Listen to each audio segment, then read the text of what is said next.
everyone. I hope you can hear me. Sorry, I had technical difficulties. Ladies and gentlemen, boys and girls, welcome to the Friday Night Shit Show. You're welcome. What? It's all shit. But I want to say to everybody, I don't know who's on. Uh-oh. This is how it started last time. But this is fine. We can see it. We're on brand.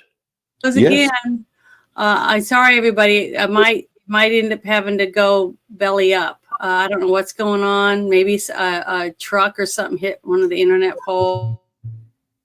But it's terrible. Can anybody?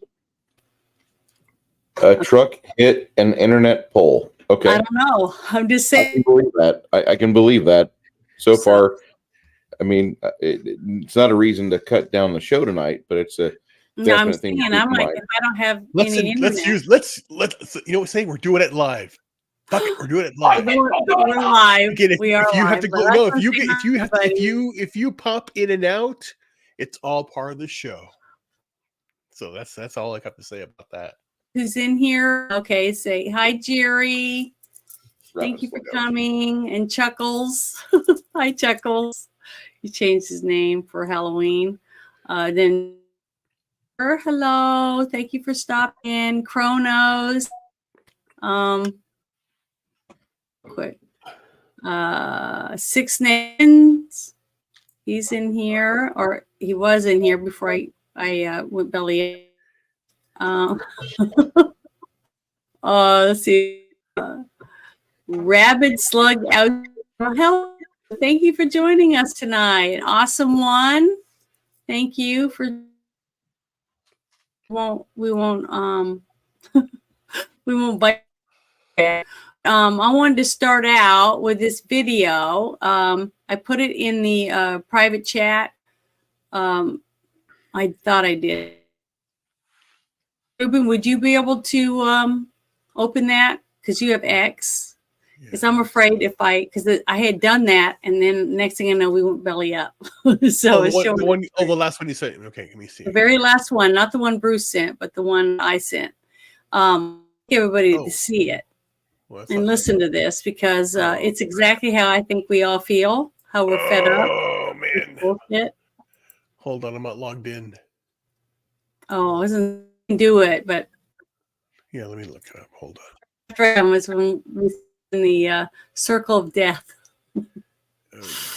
Hold on here. Let me fix this first. Hold on.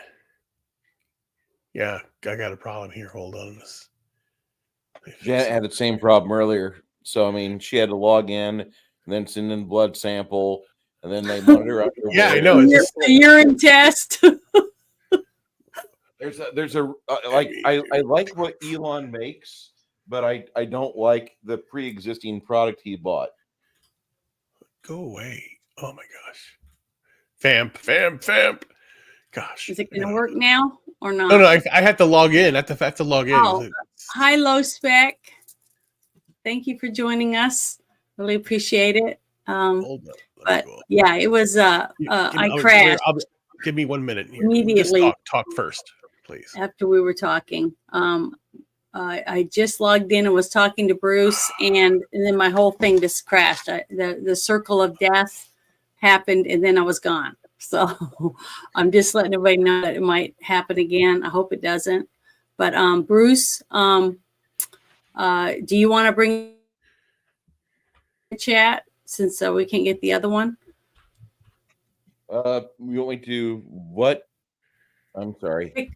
Pull up one of the things that you just put in this private chat, since we can't do the other one yet. And so whichever one you want to discuss, go ahead and pull up. We appreciate it. Okay, I'm bringing it up. Okay. All right. So what is this? This is off of immer.house.gov. Today, the House Financial Service Committee considered Majority Whip Emmer's CBDC Anti-Surveillance State Act, and this bill was passed out of the committee and reported favorably to the House floor during the markup session, an important step toward passing this legislation through Congress. Transcript, basically, I'm proud to have legislation that, frankly, has been working on for 3 years. It's the CBDC Anti-Surveillance State Act, included in markup today. It's the first anti-central bank digital currency legislative effort introduced in the U.S. And for the past 2 Congresses, we've worked with my colleagues with stakeholder groups to update, improve, and grow support for the bill. They have 60 members of Congress supporting it. Groups range from Independent Community Bankers Association, American Bankers Association, to Club for Growth, Heritage Action, and Blockchain Association. They've been doing this. They're trying to take the teeth out of any CBDC efforts, okay? It halts the efforts of the administrative state under President Biden from issuing a financial surveillance tool that will undermine the American way of life. Unlike decentralized cryptocurrencies, a central bank digital currency is a form of sovereign currency that is designed and issued by government and transacts on a digital ledger controlled by that same government. It is controlled by government individuals. It's programmable money. If it is anything, it's designed to not emulate cash. And it gives the federal government the ability to surveil and restrict your transactions. Yeah. It's completely un-American. We've seen examples of governments that weaponize their financial systems against citizens. In communist China, they use a central digital bank currency or central bank digital currency to track the spending habits of the citizens. And they create a social credit system that rewards or punishes people based on their behavior. So they're trying to stop it. This guy is out of Minnesota.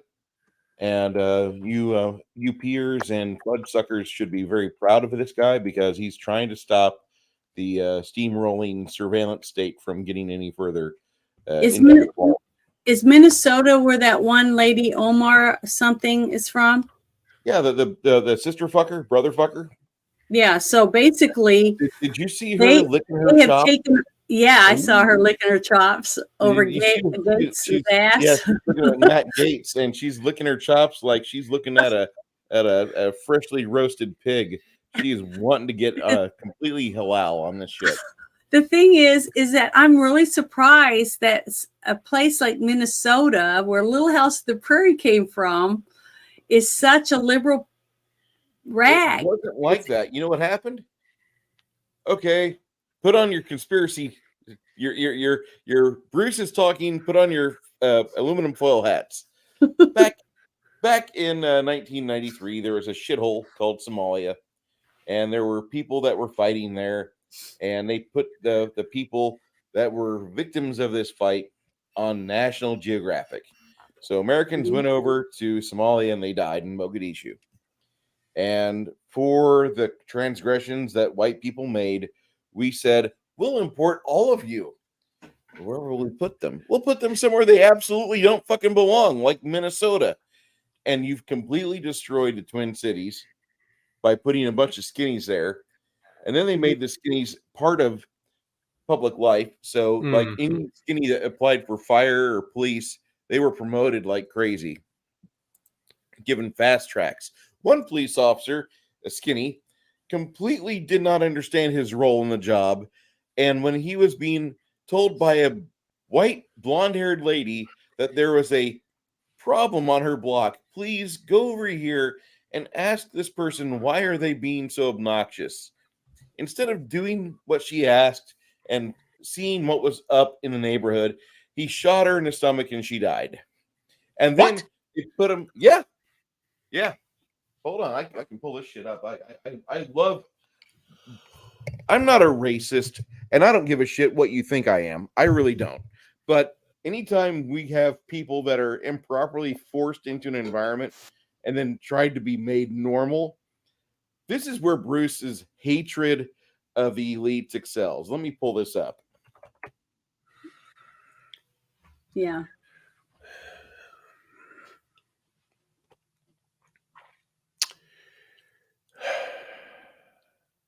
All right.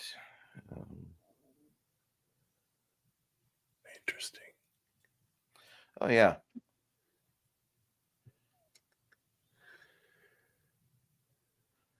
Police officer I hate Janet's internet connection.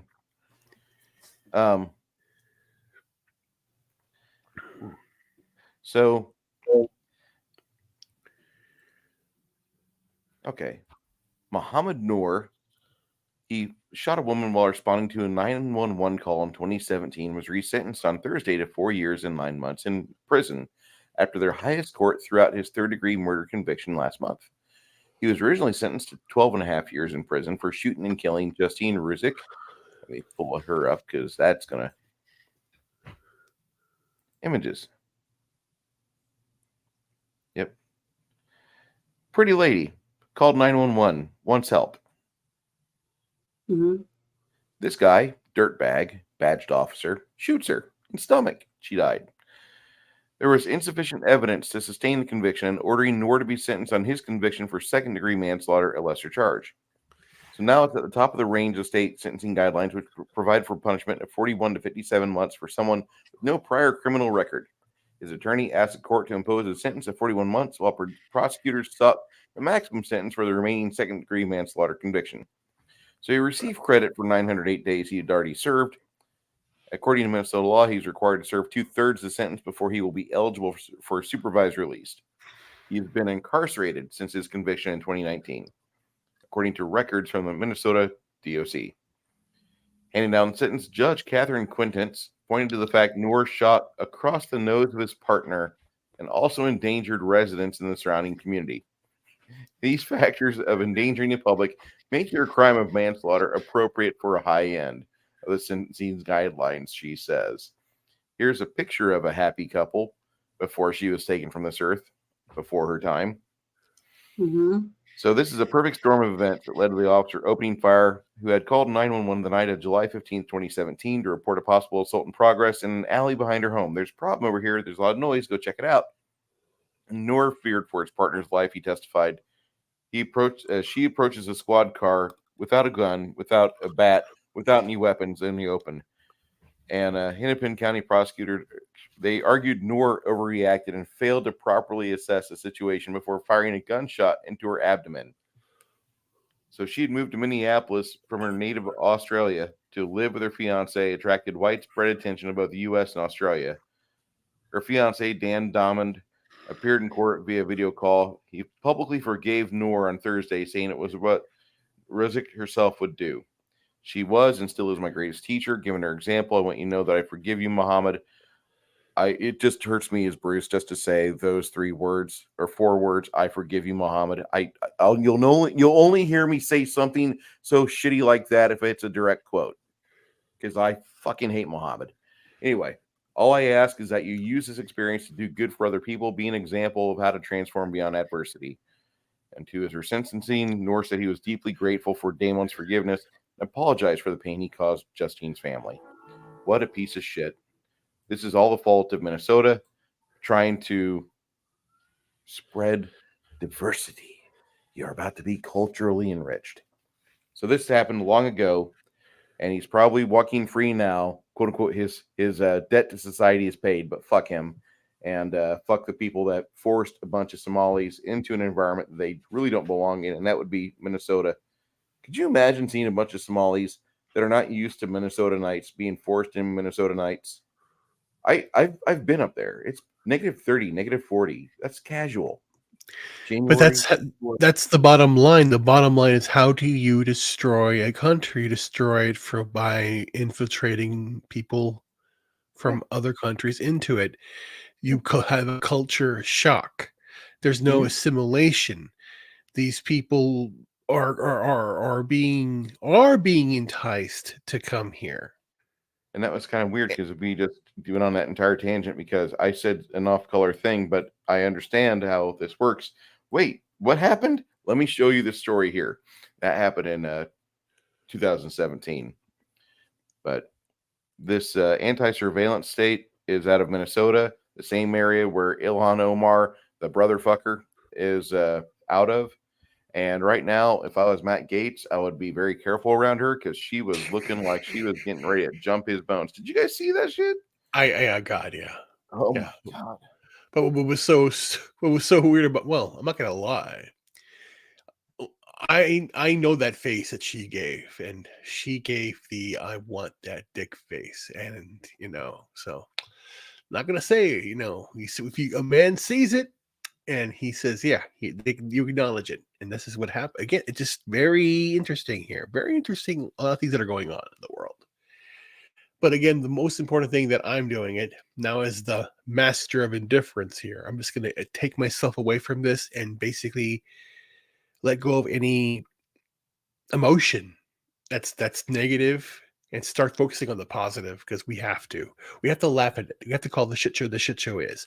We know it's all crap. We know that everything that they're doing is just trying to destroy America, and it's time for us to do something. In my case, losing the weight, getting fit, fixing everything about my life, and now I'm ready to come back fighting. And that's what I'm doing. I'm starting every single day and getting up, taking care of myself, and then go out there and be good to somebody, pay it forward, be the difference. That's what's important. So that's what I'm doing here. So, and again, it's because again, if you read that story and you go, damn it, who's at fault? I have to say I am, because I lived my life. But I didn't do enough that I caused the ripple effect that these things are happening now. So I have to take responsibility. Take responsibility, get over yourself, and then do good. And that's how it is. If anybody else, if they complain about we got to fight for trans rights, kids, and all that, okay, so then what are you going to do? What are you doing as the individual? Not what are you calling for someone else to do? What are you doing? And then once you're doing all that you can, that's it.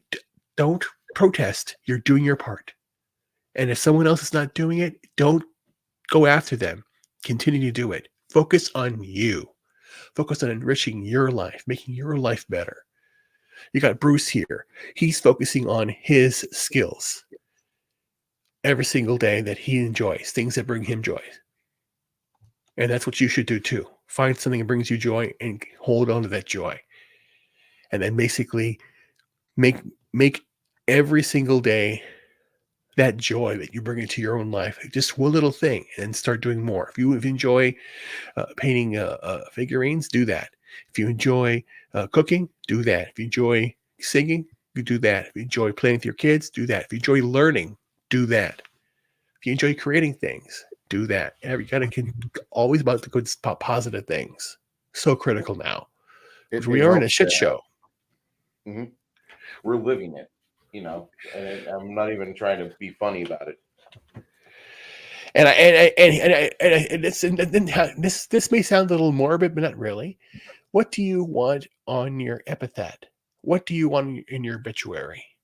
How do you want people to be remembered? As somebody who when the shit hit the fan, or the shit's hitting the fan, and you're just the guy that went, I don't know what to do. Just do good. Go out there and make a difference. That's what I'm trying to do. And the thing is, that's what I'm saying. That's why I promised myself beginning this year, you go back to my videos, I said, I'm making a difference this year. And the weight started coming off because I was fighting it every day. I'm tired. It's very hard to post videos because I'm working out, and in the evenings I get very, very weak. But I'm still not going to give up. It hurts. It hurts like a motherfucker right now. But I'm still here because, you know what? I want to laugh, want to smile. And for the last 2 years, I've been part of this whole fellowship all across the world with good people that enjoy good, fun times, great friendships that you're building with other people, and continue to do that. Reach out to new people. I'm watching new shows. Bruce, this is so good. I want to tell you some good stories real fast. Right. I was looking at some kids, not kids. They're like between 20 and 25 or a little around there. Young adults that are discovering Star Trek for the first time. And yes, and then this one girl was saying, let's watch the Star Trek motion picture. And then what she did is she actually watched every episode of the first season through 3 seasons. Well, 3 seasons of Star Trek, right? Mhm. And then she went directly to the movie, and she was like the reaction that she gave. It was in a video. I swear, it was every single reaction I did when I was a kid. And I went, my God, this is it. So there is still hope because there's still a lot of good media out there.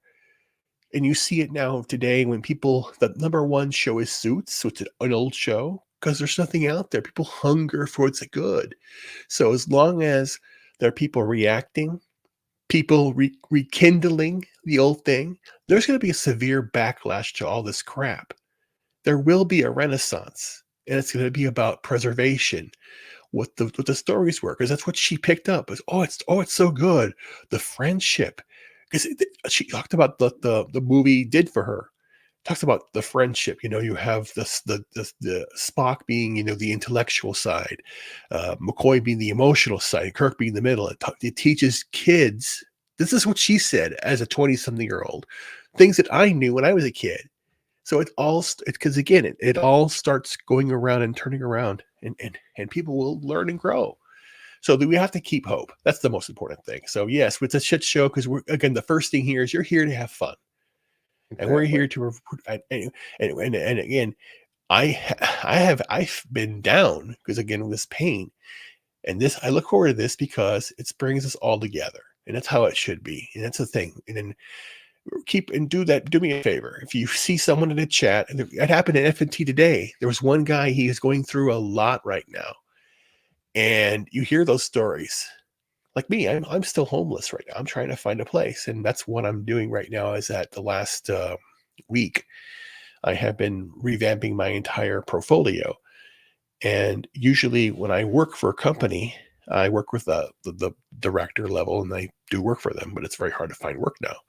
So I'm doing it at the small level, helping out YouTubers saying, hey, do you need help with anything? I can do websites, I can help you with marketing, help you with, finding clients. And I went and I said, I remember what Gary and Chris Gore said in regards to that we need a producer. So I said, let me start doing that. So I'm talking to people about helping them and helping myself because I want to start writing books. I have lots of book ideas, movie ideas, just things about how I can make a difference. And that's that's driving me now. That's why I'm working out even harder and harder to be a better person. And if we have to do, because someone has to take a stand. All of the things we love, the great stories of Lord of the Rings, the greatness of the first trilogy of Star Wars, the things we grew up about, Die Hard, Superman, the first Superman. All these things were so important, and it's back. Thank God. Yay! She made Sorry, I don't know what's going on, but Ruben. But before Janet starts in, the first Superman for me is actually Superman 1 and 2, because originally it was supposed to be a 2-part thing, and when you realize that and you go back and you watch it, you really do get a big sense of what Richard Donner had planned to do. That's true. I'm sorry, Janet. I didn't mean to interrupt you, Janet, but I had to finish that because he had just talked about Superman. I don't know what I missed. All I know is the internet came on and I jumped in. You can just whatever what you were talking. No, yeah. The bottom line here is that the analogy that you brought it up is those are the two approaches theoretically. I'll just tell you there. I enjoyed Superman as an idol, something that I looked forward to, but it was it's a very limited idolatry. It boils down to one thing. When I have never read any comic book in my life. Never. My introduction to superheroes was Superman, and I just researched it in an encyclopedia, and that's where I got my information. And then I went to see the movie. So I had no qualms about who he was, just what I've read in the official logical record of an encyclopedia. So when I saw the movie, I walked away as to be inspired to be somebody who stood for truth, justice, in the American way. And that really solidified me as someone who was very proud to be American. And the person or the character that made that influence was Superman. And that's where I stood. So that's why I believe in that aspect as well. And so that's the main thing of that's my grounding foundation, that yes, we have a lot of problems, people coming in here from other countries. Some legitimately are refugees, but again, they are taking advantage of our love. We all love, we all want to help. If we see somebody, if we hear a baby crying, we feel, because we are humans. We are connected to each other. Don't let them convince you that we're not. We do love each other. We have to. We're brothers and sisters, all of us. And they're just wanting to divide, to control. If we truly just let love in, and it would resolve everything, and they would have no power. And that's what we have to do. They have no power. It's like their power does. It's the whole Gandalf thing, or your power. You have no power here anymore. We have to basically, that's why I'm doing this now, so that I can find a place to live, find someone to marry. And if we can't have kids, we just have a good life together. And if she wants kids, to do it, because there is still a brighter tomorrow. And I believe that today. So thank you. Go for it. Fuck yeah. Oh yeah. Sorry. Going through an answer pile here. No, that's fine. Okay. Yeah, so that's what I'm looking at places to go live, and I'm looking at Missouri and Montana and somewhere else, probably, I'm not sure, but Tennessee. Well, Tennessee, the only reason I can't do Tennessee is the cannabis. I need my cannabis to make me feel better. And they don't allow cannabis in Tennessee, but Missouri and Montana do. And that's right now the best two choices. And then if it's going to be somewhere else, it would be like but then my whole concern is like New Mexico, Arizona, Colorado. Those are also good, but I'm afraid about being in like blue areas, and then even Vegas too. So, but there's a lot of like small towns. Do you think it's like, let's say like Arizona, Phoenix may be the bad area, but if you were like in Flagstaff, be in a predominantly red state that turned blue at one time, it's not like the whole area is going to collapse. It's basically these larger cities are falling down. So my concern is if there's a good place in Arizona, go to there or whatever. So I've got to figure that out. Flagstaff is actually pretty artsy. I'm going to say something that maybe somebody will disagree with, maybe, but I think of the border states, Arizona would be the one that you might find yourself the happiest in, because for an art scene, you've got both Phoenix and Flagstaff, and both of those cities do have a very considerable art scene to them. If you want to live down by the border, which I don't recommend, Bisbee is really like that city is so weird. They do believe that their liberal ways will make the world better. Right. And I know that sounds weird, but they are so set in this like, God, forgive me, hope and change mindset is really alive in Bisbee. And they truly feel this. And I kind of empathize with them, because I mean, who doesn't want to be optimistic and be like, I hope that whatever I can do, makes the world better for me tomorrow. And that's kind of how they've all done it. But that town is like super blue. If you're okay with that, Bisbee's not a bad place. Yeah, it was kind of funny. You know what I did? I'll admit what I did. I asked ChatGPT where I should go. Jesus, I didn't know where to go. I'm here wrecking my brain. Excuse me. I love astronomy, so that's why it recommended number one was like someplace in Colorado or Flagstaff, Missoula, Montana, that had observatories. But I also like music, so it also recommended Flagstaff because again, what you just mentioned, and also of all places, Asheville, North Carolina, and Tennessee, of course, Nashville. But again, my whole concern was the cannabis thing. Is I need my medical cannabis because I want to continue to heal and feel better and be able to do work because the pain I'm having now, it's so difficult to describe.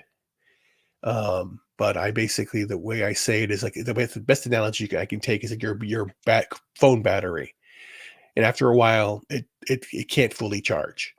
So basically, what happened to me, 2016, is it started to degrade. You know, I would only go to 75.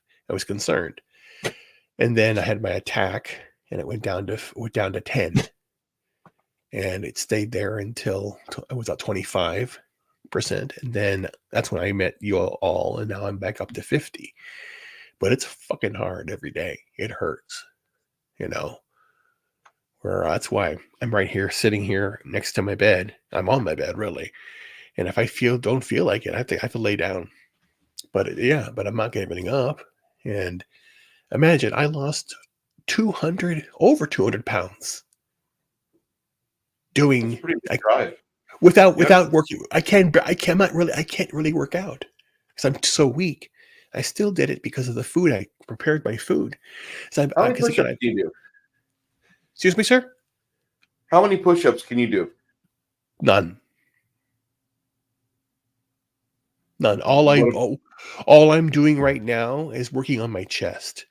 And that's why for the first time in like ever, my collarbone is moving, my whole chest is cracking, it's getting bigger, but it's a slow process. And because again, the myasthenia, the nerve, all my nerve endings are being eroded because it's an autoimmune condition, which I basically say it's like my body's fighting off all the like fucking toxins. Because there's one thing that I never had. I don't get flus, colds, or flus ever. That's why I find all this weird. But I do find it weird that I started getting this condition. It's a very rare disease. So that's why I think it's like, yeah, you're protected, but it's weakening you. So that's why I'm trying to fight back and use organic food, preparing my own. I make all my food all the time. I do my own. I know what I'm eating. And again, that's what I'm saying. Learn how to fucking cook, everybody. Learn how to feed yourself. Shit. And I did that. So I made myself today. It was like I put it on Twitter, on my main channel, I took a rotisserie chicken and I dunked it in apple cider vinegar, bone broth with potatoes, and then let it simmer. It's a whole chicken, and then poured hot sauce on it, and then let it drench, and then debone naturally, took the bones out, then added in all of the vegetables and everything like that, and then let it simmer, and then roast the potatoes, roast the vegetables, and then drizzle the sauce. Chef's kiss. Perfect. Because that's what you do. You think of creative fucking dishes to do. I don't know, like, because the whole prepping thing is very important. Gardening, learning how to cook, learning how to change a tire. Shit, learning how to fix a light or your ceiling fan or anything like that. Got to have these practical skills. Even baking, cooking. How to preserve things like that. And it's not a prepper thing. It's a life thing. Yeah, that's part of being a man.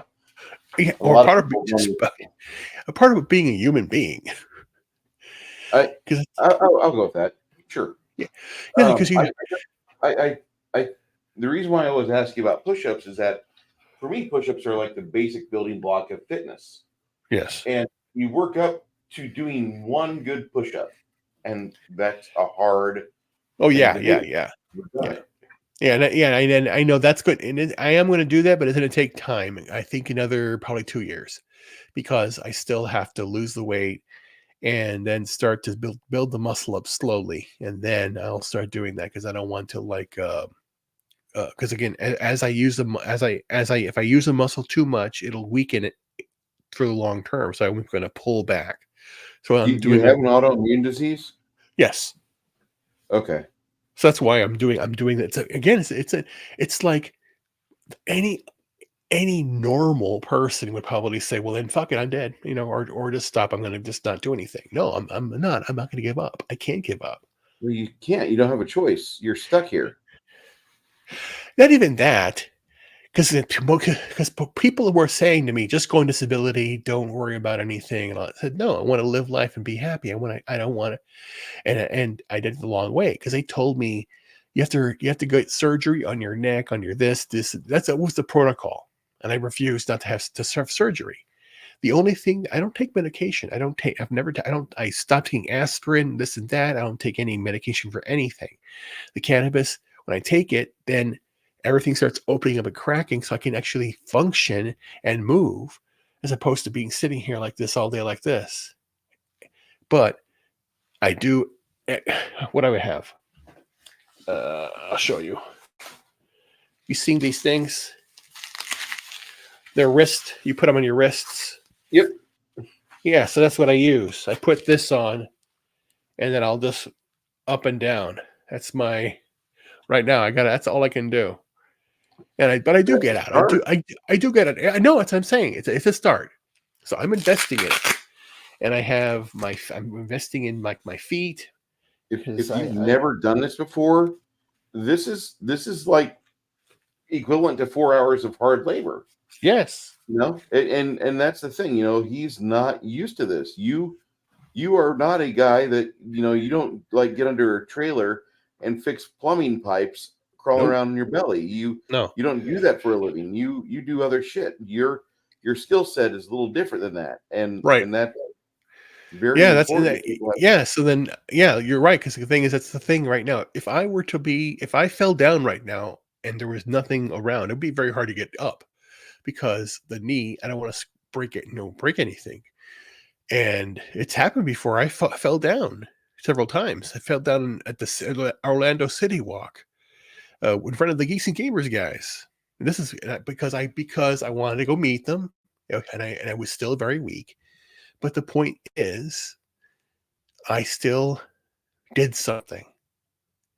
Don't let any limitation get in the way of what you want to do in your life. Keep fighting for what you believe in. Tree Rock Creations asks, can you ride a bicycle? Yes. Listen, if you can't, or if you're not in the capacity of it, it's okay. But no, I can, but I need to get a job first because I do want to ride a bike again. That's the whole point. That's a perfect example theoretically because here's where I am in my life.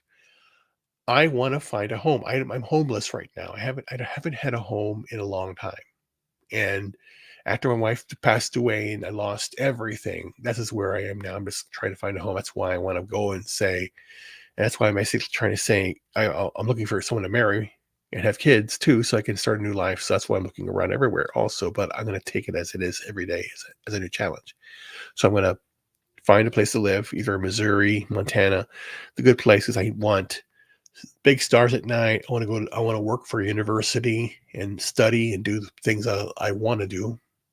My music, all this stuff, everything. I want to do everything basically. Yeah, it's true. That's a true statement. I want to do everything. And then, but I need my cannabis. So it has to be a cannabis state, has to be a 2A state, open carry state, and, freedom. So that's why that criteria, I built it down to Montana or Missouri, Missoula area, and like the Ozark area of Missouri. But right now, I don't know. I just trying to figure it all out. So it's very difficult. But getting to your point, I love riding a bike. I had a bike before I was sick, and I did bike riding. So yes, I do want to do that again. I just need to basically get a job and then get the right bike for me. I already have a bucket list that I'm building. bike riding is one of those things, and there are special bikes I want so that I can do that, because I do want to go hiking again. 'Cause I did that before. When I was a kid, I was a Boy Scout, and I did hiking in California. I've been to the Sequoias when I was a kid. I want to go back. There's so many things I want to do again. And it's like basically it's this. If you are out there right now and you know you're here for the shit show, but you're here having fun, think of all the things you have dreamt you want to do. The things that you put off for another day, that's the time is now because of what's going on. Don't be dismayed that things could go bad. Be optimistic that things will now go your way, because yeah, everything's crazy. I'm crazy, but you know what? I'm still gonna have fun. And then set goals, things you want to do.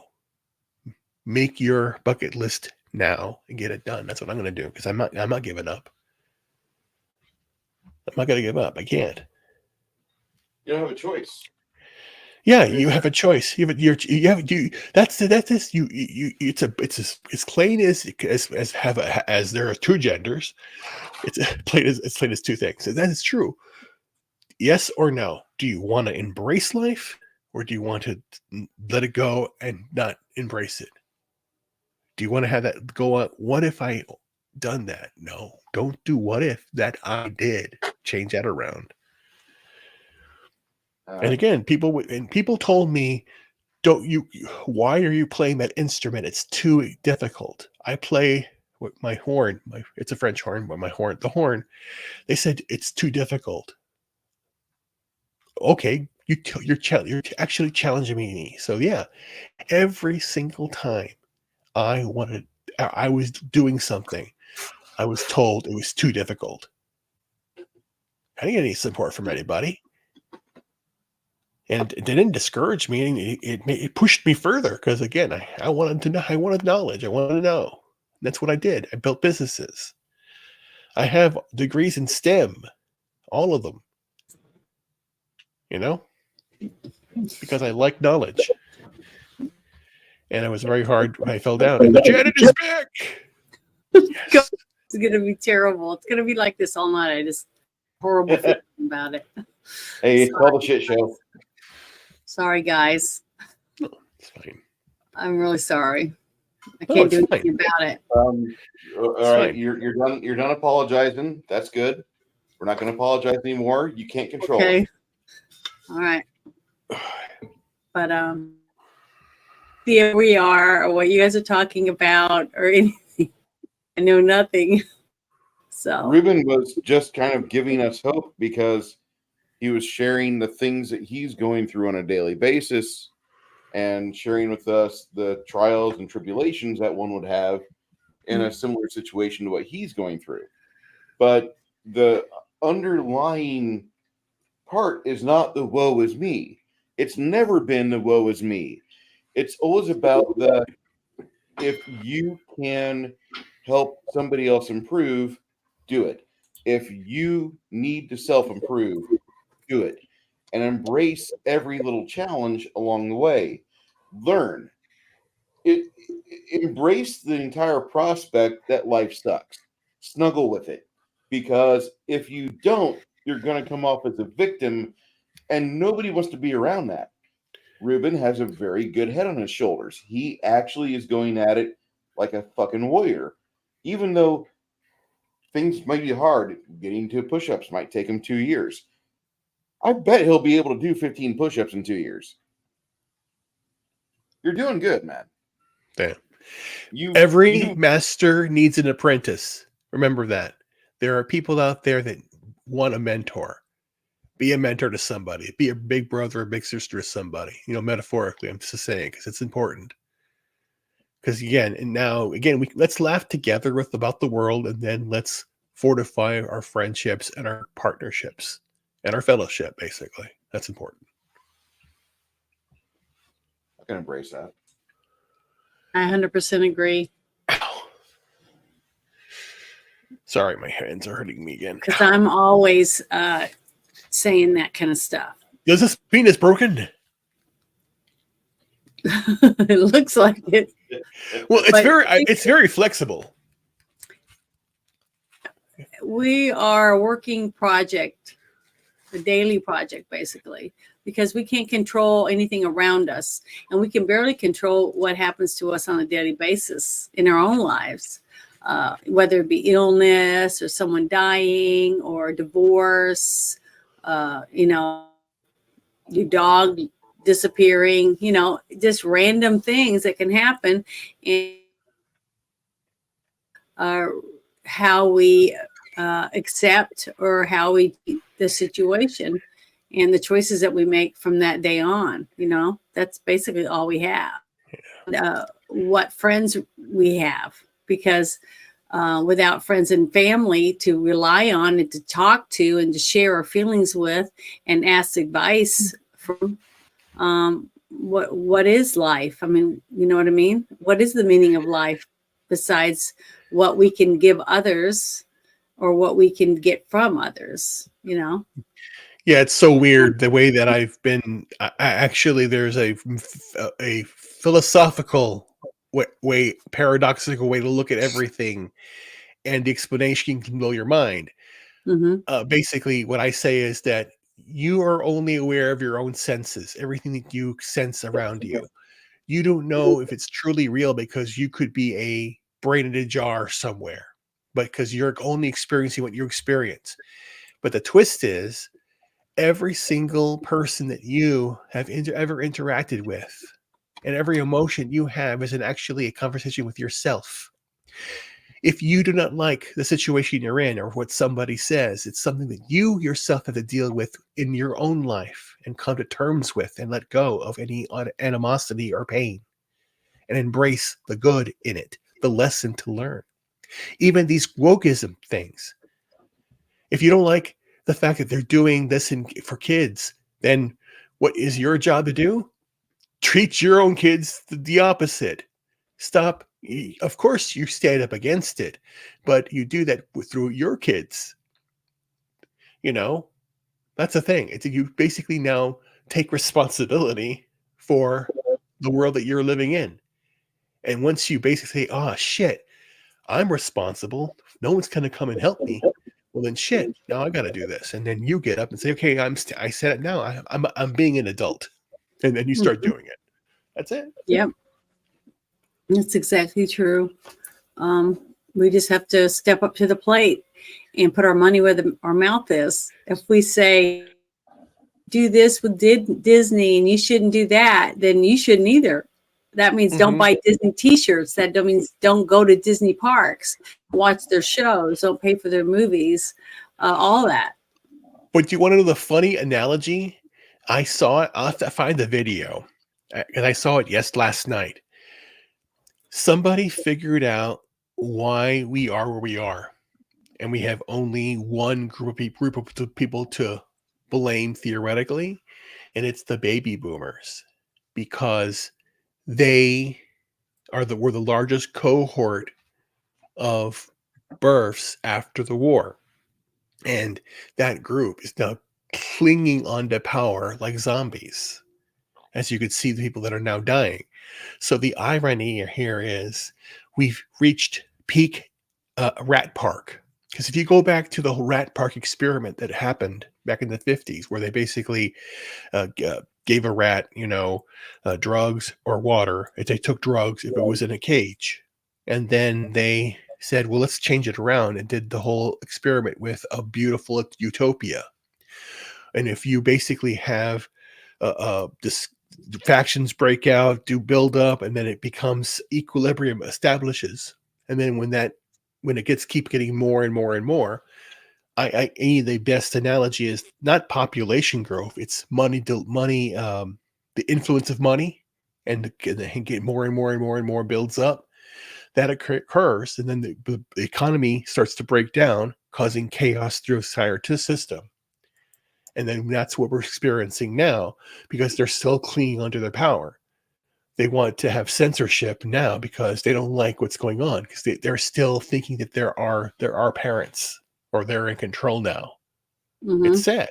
It's sad when you think about it. the Schwabs, the Bushes, the Bidens, the Clintons, Obamas, all of them. It's crazy, and that's the other reason why it's now no. It's time to stand up and say no. Term limits for these idiots, and it's all about being a representative. They're not Yeah. the elite. They're not the leaders. They have nothing about do. They're representatives. They Well, they represent. don't even represent us anymore. And that's They the thing. represent themselves, with our money. That's, So, yeah. That's why we should change the term. They're not congressmen. They're mhm. representatives. You're basically the person that you're elected to speak for us. So if you're not in conjunction with your own contingency and you side with somebody else, another state, another power, then no, out. Yep, you're right, 100%. Yeah, I'm sick of them. I'm sick of all of them. Yeah, all of them. But, all of them. I just posted some more stuff in our chat, in our private chat. I don't know if you logged in or not now. Let me see here. Which one? The first one I posted, which is the one says he speaks to oust McCarthy, if you want to talk about that, and then a flashback to 2022 from him about Trump, and then the very first one that I posted up here, because that's all I can see. Remember, I've been disconnected. Trump files for the motion to dismiss the DC case. And then also, I don't know if any of you saw the Carrie Lake ripping that guy a new one at the airport. Did you guys see that? Oh no! Hold on, me. I'll be happy to watch that. I'm a big fan of Carrie Lake. Can you see this one? Yeah, I'm gonna load it. Yeah, here we go. Just gonna make sure we got it turned up. Okay, let me open it. Let me open it up. Make sure. Where are you? Hold on. And have borrowed against the future of our future generation. And when it comes to how those raise money, I take no lecture on asking patriotic Americans to weigh in and contribute to this fight from those who would grovel and bend knee for the lobbyists and special interests who own our leadership, who have, boo all you want, who have hollowed out this town and have borrowed against the future of our future generations. I'll be happy to fund my political operation through the work of hardworking Americans, $10 and $20 and $30 at a time. And you all keep showing up at the lobbyist fundraisers and see how that goes for you. I reserve. Damn. And when it comes, I like what he said. I mean, I'm not a big fan of his by any means, but Me either. I'm not either. But I'm proud that he got some balls. yeah, it's going to be interesting with him in there, because this is going to just cause like some he's going to pull the cloth aside, and we're going to see some shit that we weren't seeing before. In regards to what? I think with him kind of getting rid of McCarthy, because McCarthy was trying to cover shit up. He was still giving Pelosi, a spot in the office. Mhm. He was still giving her things that like she really didn't deserve. I'm not saying anything negative against Miss Pelosi. There's enough negativity out there about her, but she didn't really need to have a desk in that office. That office is supposed to be reserved for the speaker. Speaker of the fucking house. Yeah. And she So wasn't the Speaker the of the fact House. that McCarthy was talking shit to tell her to get the hell out of my office just tells you what kind of person he is, And I'm a woman, but the thing is, she lost her spot because we voted her out by not giving them, the numbers they needed. So the Republicans outweighed the Democrats, and she lost that position. So now McCarthy's out thanks to Gates standing up, and getting him out, because he's done this for 9 months and he's done nothing but cater to the Democrats. Yeah, I don't really see his work being that important, because I couldn't see what work he had done. He's done nothing. Well, the things that he did do, as soon as he sent it to the other part of our government, they vetoed it out. But that there's nothing we can do about it. But unless they tell us what they're doing and that we're about to send this to the House or to the Senate or whatever it is they're going to do, if they don't verbalize it and the news doesn't tell us about it, how are we even supposed to know what they're doing besides spending money? But every time you turn around and they're giving another $1 trillion helping our people in our homes, in our neighborhoods, then that's all we see, because we're sweating at work. We're still going there, coming home with sore feet and headaches and bad backs because we're trying to keep and feed our families. And all we see is trillions of dollars being spent for someone else, not on us, not on our roads, not on our schools, not on our, we're supposed to have more jobs, blah, blah, blah. I don't see any of the help for us. We're still paying too much money at the gas pump. We're paying too much for groceries. We're going through all this shit. And this is what they think about us. And the only one that I saw that was really pissed off was Zelensky.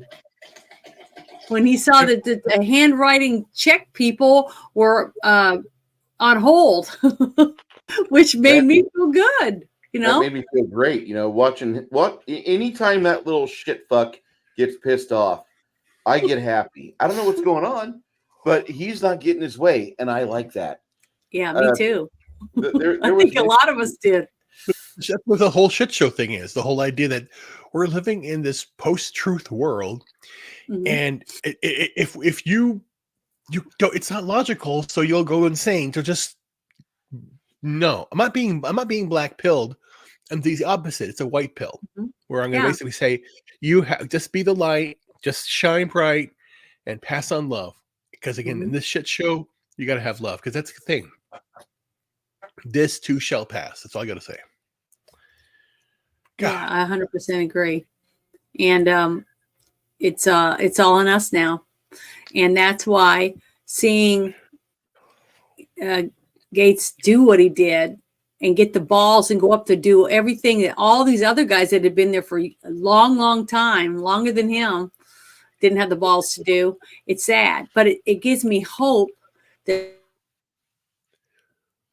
things up and get rid of some of these rhinos. Okay. God. I don't even know if you can call them rhinos anymore, because I can't tell a rhino apart from a Democrat. So basically they're Democrats. Did you see Brian Kilmeade lose his gold gasket, head explode?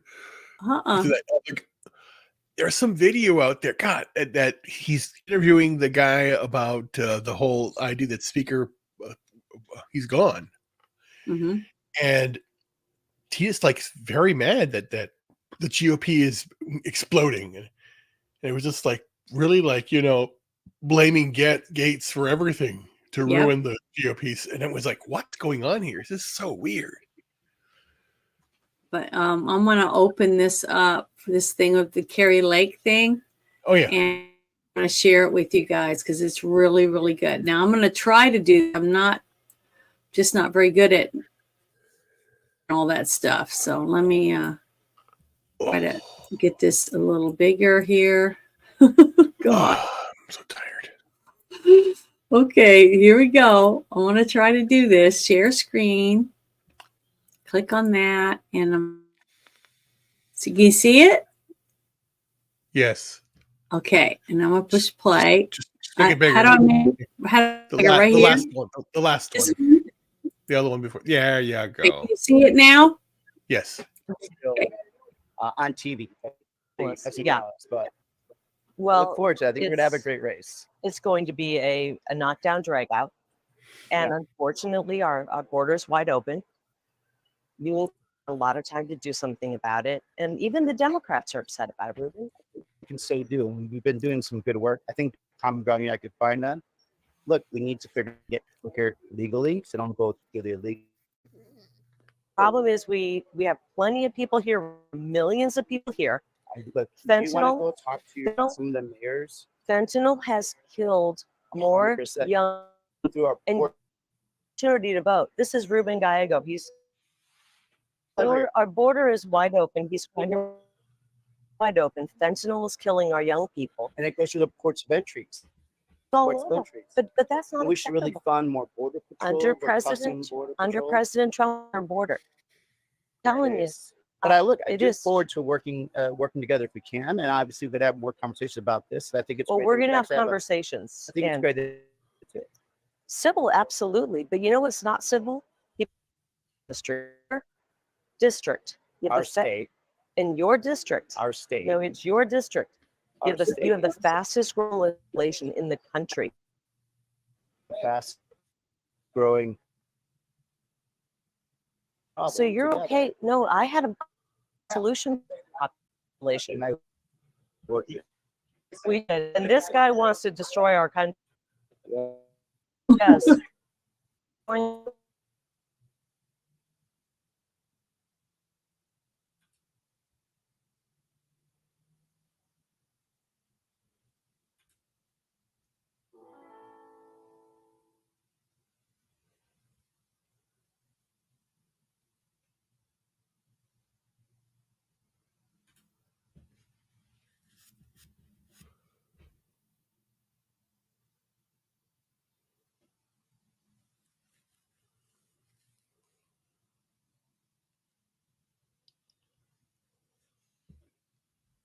Can you hear me now?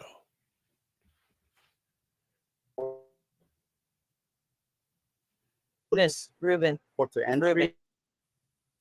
we have to. You do realize you do re-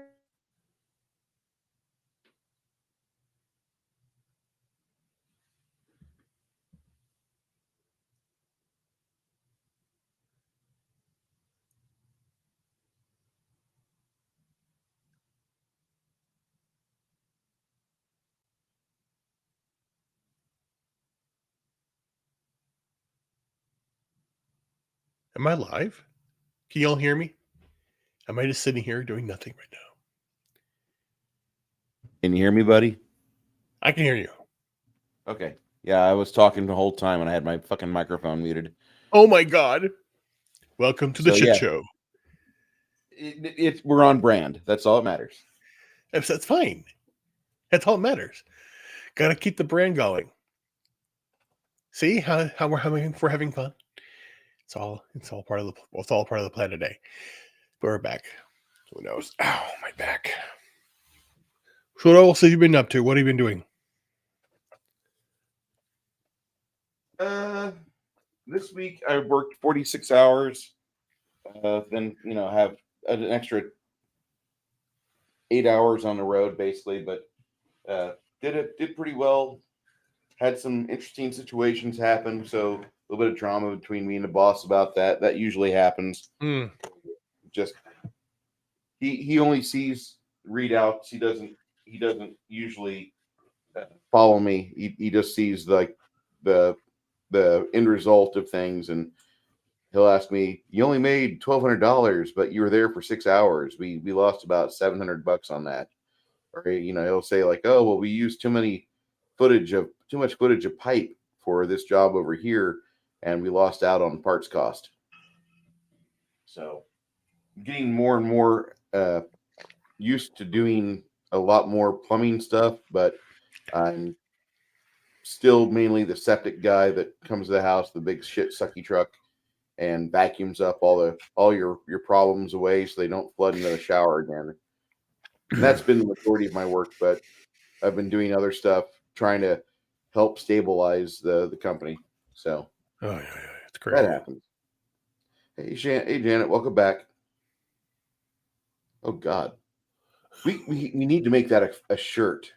I know that should be a shirt right there. That right there. Somebody get a screen grab for me. that is. I want that on a mug. It's Happy Halloween. It does kind of like if you keep looking, it's like a creepy pasta like feeling. Yeah. Like the face is not really there. Is it really there? If we have any friends from the Legion of Memers, Is it a shape? please get a screen grab for this and get in touch with me on Discord. I would love to receive this.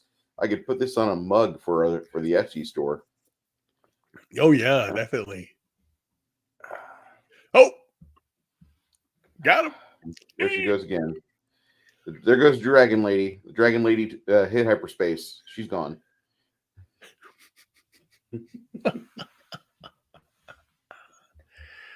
Oh man. But yeah.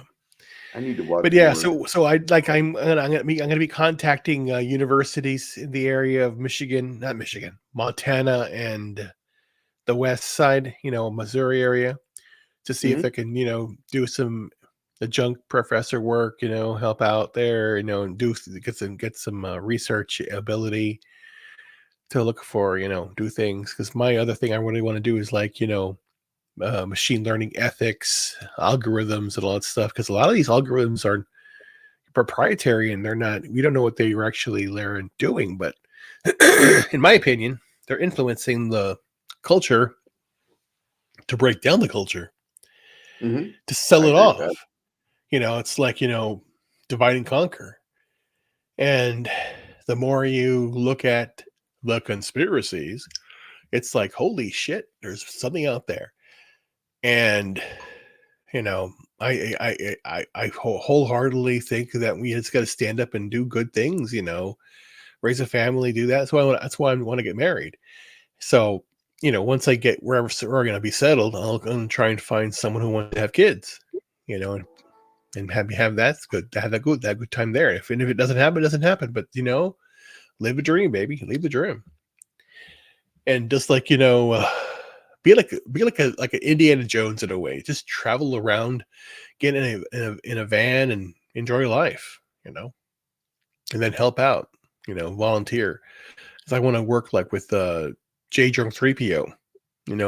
He did the things in Haiti. Maybe there's this school around here needs some help, and I can go in there and help out. Because again, it's just giving back to community. You have to somebody has to say that there's some good news out there now, as opposed to all the negative things that we see every day.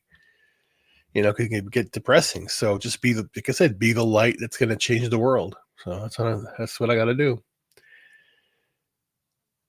I got to agree with Six Nations. He said that Janet is not flattering at 144p. I agree. We are trying our best to upgrade her modem, but the 1200 baud modem is the best they have. Yeah. I don't know. We'll get the BBS for Arkansas back up and going. Just give us some time, guys. In the meantime, here's a 4 block of some Lionel Richie. Just kidding. You worked in radio for a while, didn't you? You have that voice. I did. Yeah, I did. I did actually like my hometown radio station, the Christian radio station.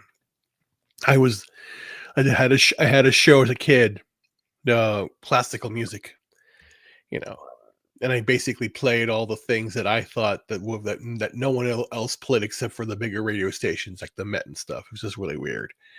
So again, but again, for me, music was an outlet to know my technical skill, to at least understand an instrument, understand how music is created, how to write music, how to analyze it, and then how to branch it off against mathematics, color, science, because sound is everything.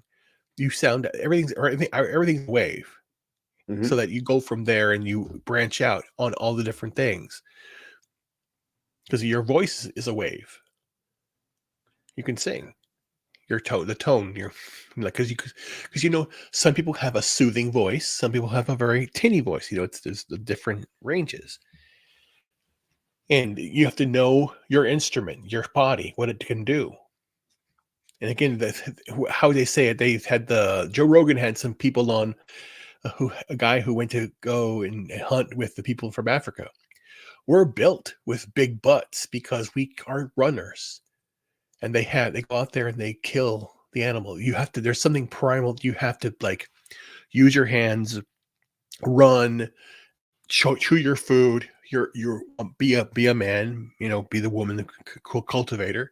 Because if you don't, you become apathetic, fat, lazy. It's WALL-E, basically. What are you going to do? Are you going to basically get everything from Uber if you want to drive somewhere? Amazon if you want to buy something, or the grocery store if you want to get something and you can't do it yourself and have everything like delivered through a drone or whatever, then you don't leave your house at all. You're gonna rot away. No, you're gonna go out there and explore the world. You know, that's what I'm gonna do. Because I used to go rock climbing. Well, not really rock climbing. What do you call that thing? Hiking. And there were some rocks that we would go over. Mhm. You know, I have the one place I loved doing that was Sedona. God, the climbing up there, Airport Rock in Sedona, very pretty. I'm there sitting up there.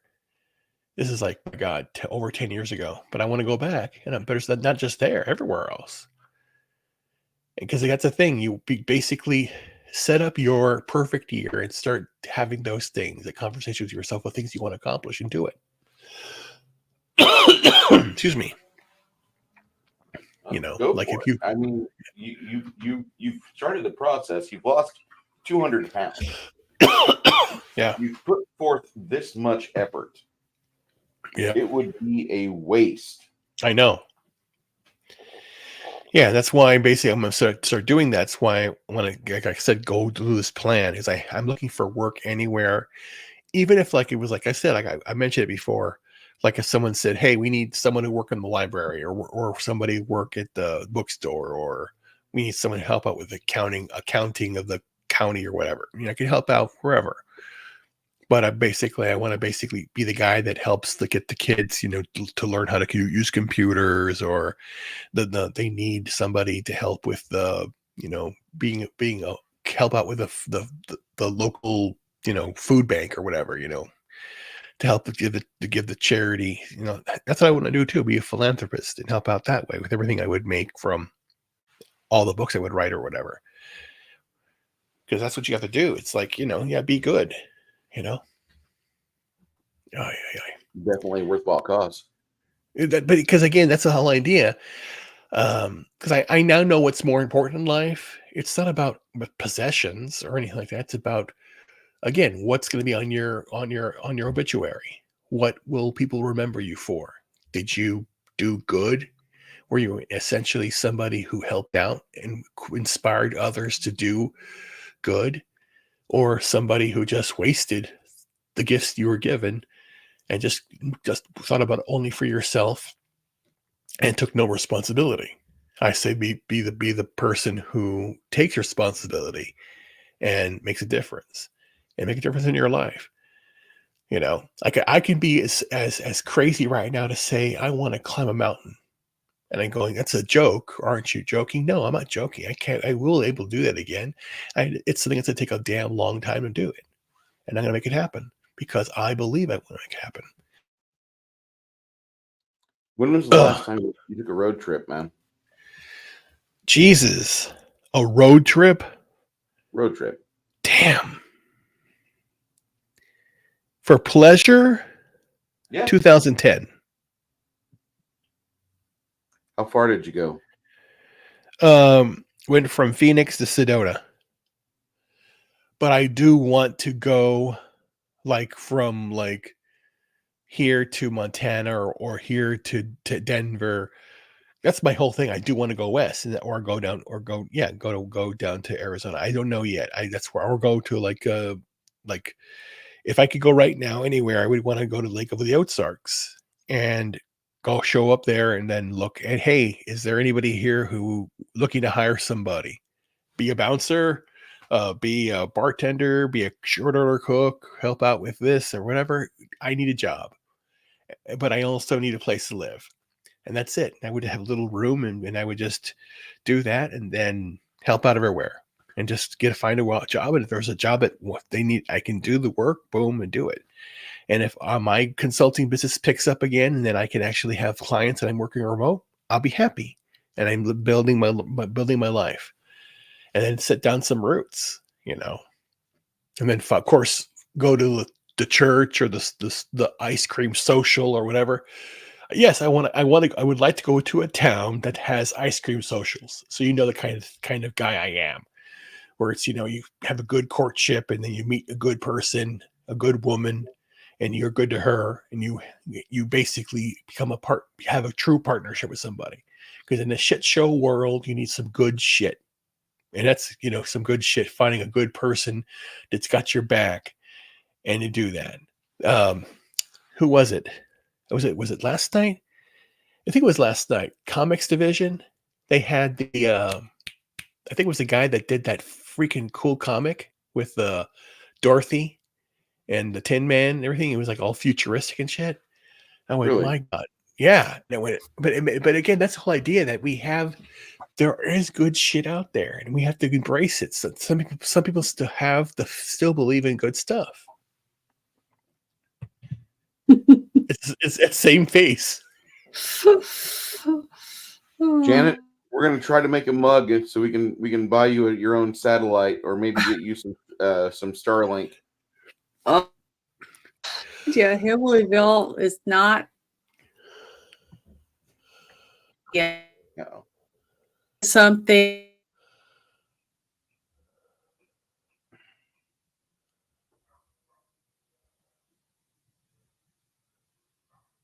Did she freeze again? She froze. Look at the face now. My God, it's even worse. I mean, this is the internet took her nose. I know, but this is so strange. It's like now she looks like the Scarecrow and Dorothy in an AI creepypasta combination. Just kidding. Just saying, like the Scarecrow. It's Halloween, my friends. So I'm sorry, Jen. I didn't mean it to be. Oh, I hope she knows you're joking. I don't know if this is why Red Shirt's not here, but he's missing out on some good quality still frames. What do you want me to do? Take off my shirt so I can be humiliated? Just kidding. I'm a good guy. I'm not a bad guy, man. Just kidding. No, but oh God, you're back, Janet. Are you there?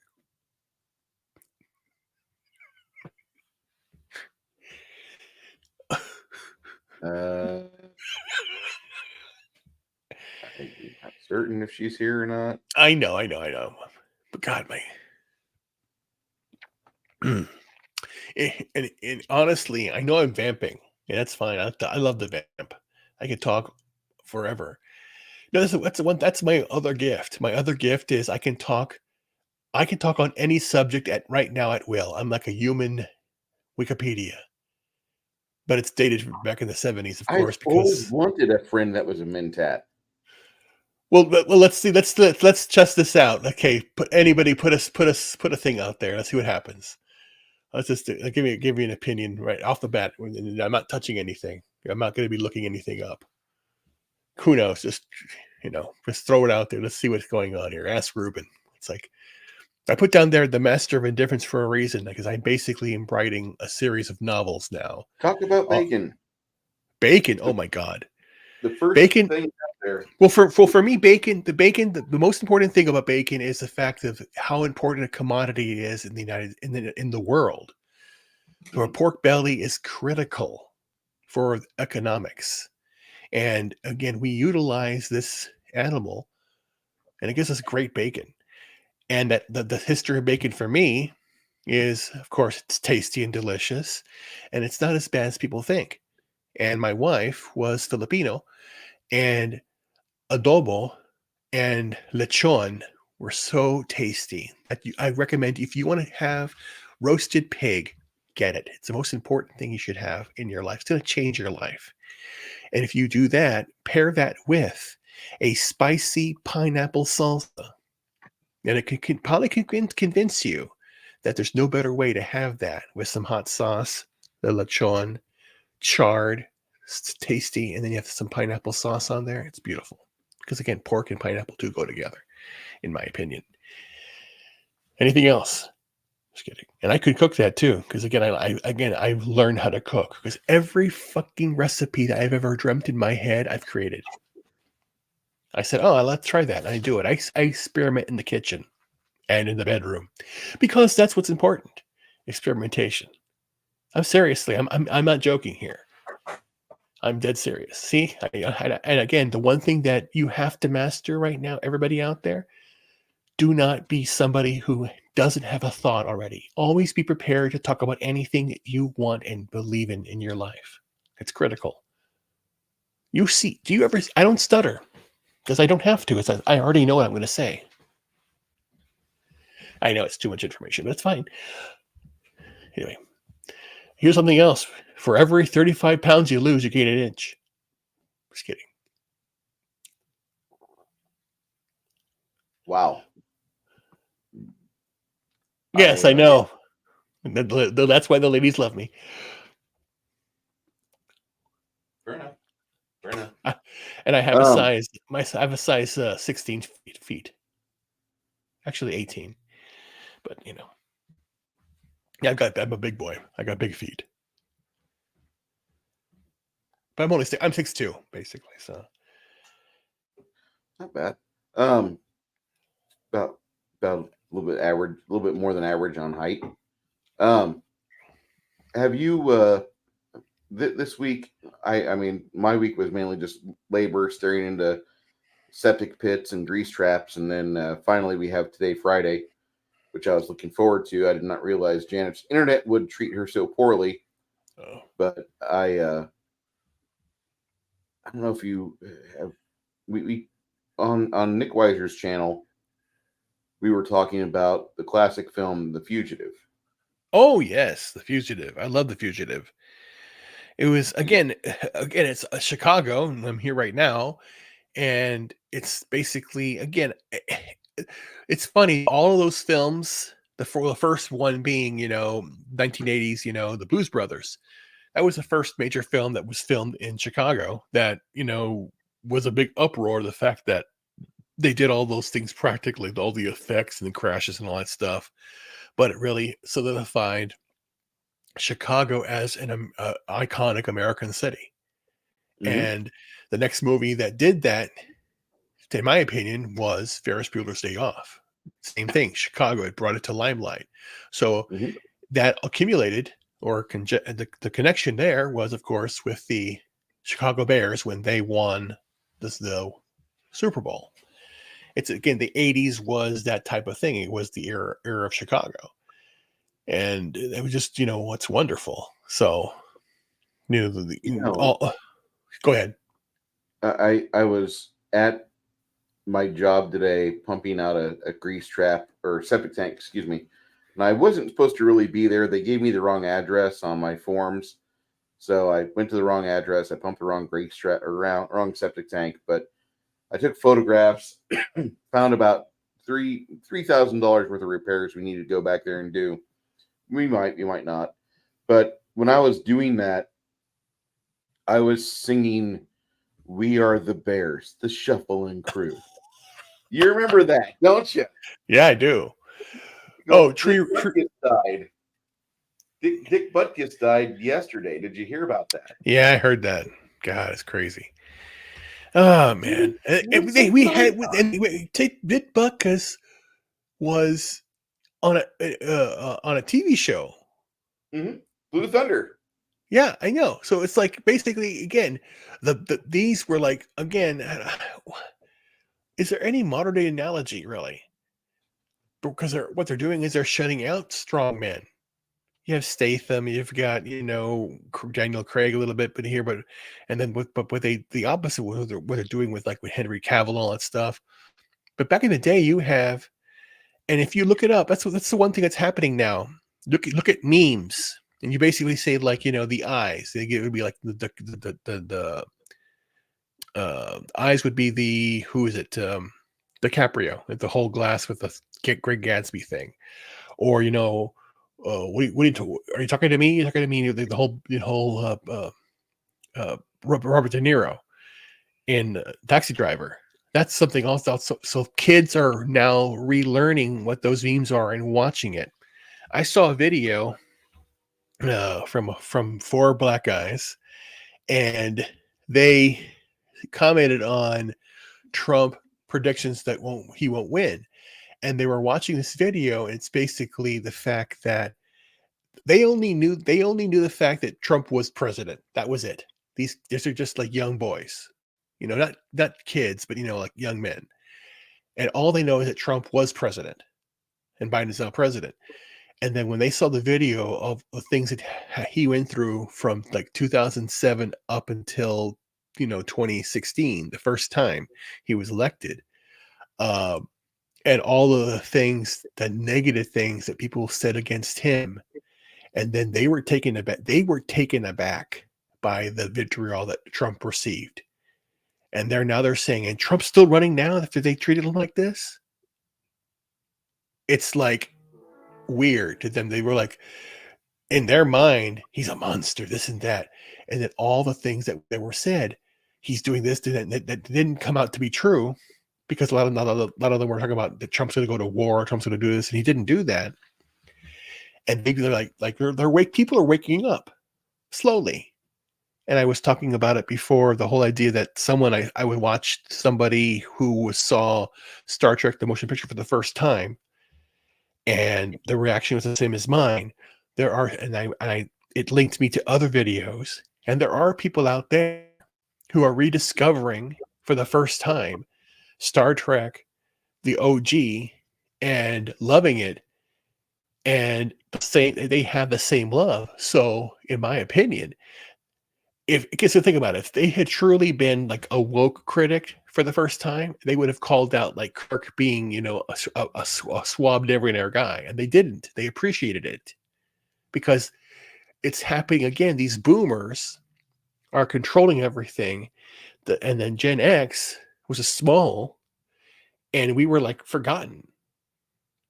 And then that's why you have boomers and millennials, because we're caught in the middle, because that one who was larger than the other, and now it's Gen Z, and the weakness is happening, and that's why it's the breakdown of society. So it's really dangerous, and that's why it's time I said no more. Stand up, let's get it done. Be happy. Anything else out there? No, it's just I was just checking up and making sure I was right before I said, rest in peace, Dick Butkus. And I forgot that he co-starred with Bubba Smith on Blue Thunder, the TV series as well. That was also the first time I ever saw Dana Carvey. He was the second on there, but that was a James Ferrantino TV show. And the most famous thing he ever did, in my opinion, is Final. What is that? Is it the Final Countdown? Yeah, with Kirk Douglas. Oh yeah. Me and Janet talked about that movie years ago. Oh, I love that movie. Yeah, my dad was in the Navy, so basically we know about I was on the Nimitz for a tour. My father was stationed in the Kitty Hawk, and he was actually there in the Forrestal, right before the fire that happened in 1967. So he was there. So it was just very bizarre, all of the history with that and the Navy itself. Because again, I was on Miramar before Top Gun went out. So when the movie came out, also reflected things that I saw when I was a kid. So it's these movies, this culture that is America is important. And there are a lot of good things out there. And those are the things we have to relive and exude in our own selves every single day. Find a way to make your life great again. It's not again, make America great again is not political, in my opinion. It's basically a common sense statement. But again, if you don't like that phrase, like you just use some simile of it, like make my neighborhood great again, or make my town great again. You don't have to like if make America great again fills your mouth with bile. The problem is not with us; it's with you. But you still need to extend your arms and try to fix what's within arm's reach, and get the city or county that you're living in to be worth a shit to be in. Because otherwise, you're gonna be looking on the globe. Where can I go fuck up next? And don't. That was my mistake. I'm going to publicly admit that I should have not left Illinois the way I did. I should have left Illinois under better terms with more strength than what I had, and it wasn't. It was for the goodness and decency of my cousin who needed me at the time, because her life was falling apart. So I came over from Illinois to Corpus Christi, helped her life and helped stabilize her daughter's future, not by doing much, but just by being a positive person to have around. And after about 8-10 months, something like that, she had found a man that was willing to date her, and she'd gotten pregnant, and I had joined up with the oil field, and I'm like, well, this is as good a time as any to leave. And I went in the oil field. I'd still see her once every 2 weeks or, once every 3 weeks, but it wasn't as often. And so I wasn't like, requiring her to let me have the couch to sleep on, et cetera, et cetera. And it worked out really good. But I do wish I had left Illinois under better circumstances, with more money, with a better vehicle, et cetera. But everything worked out in the end. And that's the thing I guess I should keep in mind, because at the time I didn't have a whole lot going on. I was working at Walmart as a custodian, and they were moving me around, and I didn't know if I was going to be working on this day or that day. I just know that they were upset because they forgot I was one guy's mode of travel for getting to and from work. And they'd be upset with me, like, why didn't you drop him off? I'm like, I live 30 miles away. He's on my way into town. If we have the same schedule, it's great. If you put him on a different schedule, he's not coming in. Well, can you fix that? And I'm like, I live 30 minutes away. He lives 7. I really not gonna do that. And so they were like, kind of frustrating. I had some people to understand that. Yeah, I'll run a little story really fast about that has a moral to this. When I was my first job when I moved back to Chicago for the first time, I was a data analyst for United Healthcare, and I would even bring in my own desktop computer to the office because it wasn't as fast. It was faster than what I was issued by the company. So I didn't demand them give me it until I can do my work. I did it on my own because that's how I am. I'm an idiot, or that's what I do. So one day I'm going to give a presentation, and I'm running to the bus, and I slip and twist my ankle. I think I fractured it, but I stayed in the bus, went to work, stayed there until they forced me to leave and go and get a cast. Then the next day I showed up, and they said, "Why are you here?" I says, I'm working. So I did not take care of myself in that regard. But after I became left the company and I started my own consulting business, I looked back at that situation and said, you know what? I'm not going to break my ankle again. The analogy there is you see those poor people who are trying to get to the damn train, and they'll kill themselves crossing the train to just get to go to work. It's not that important. Your life is more important.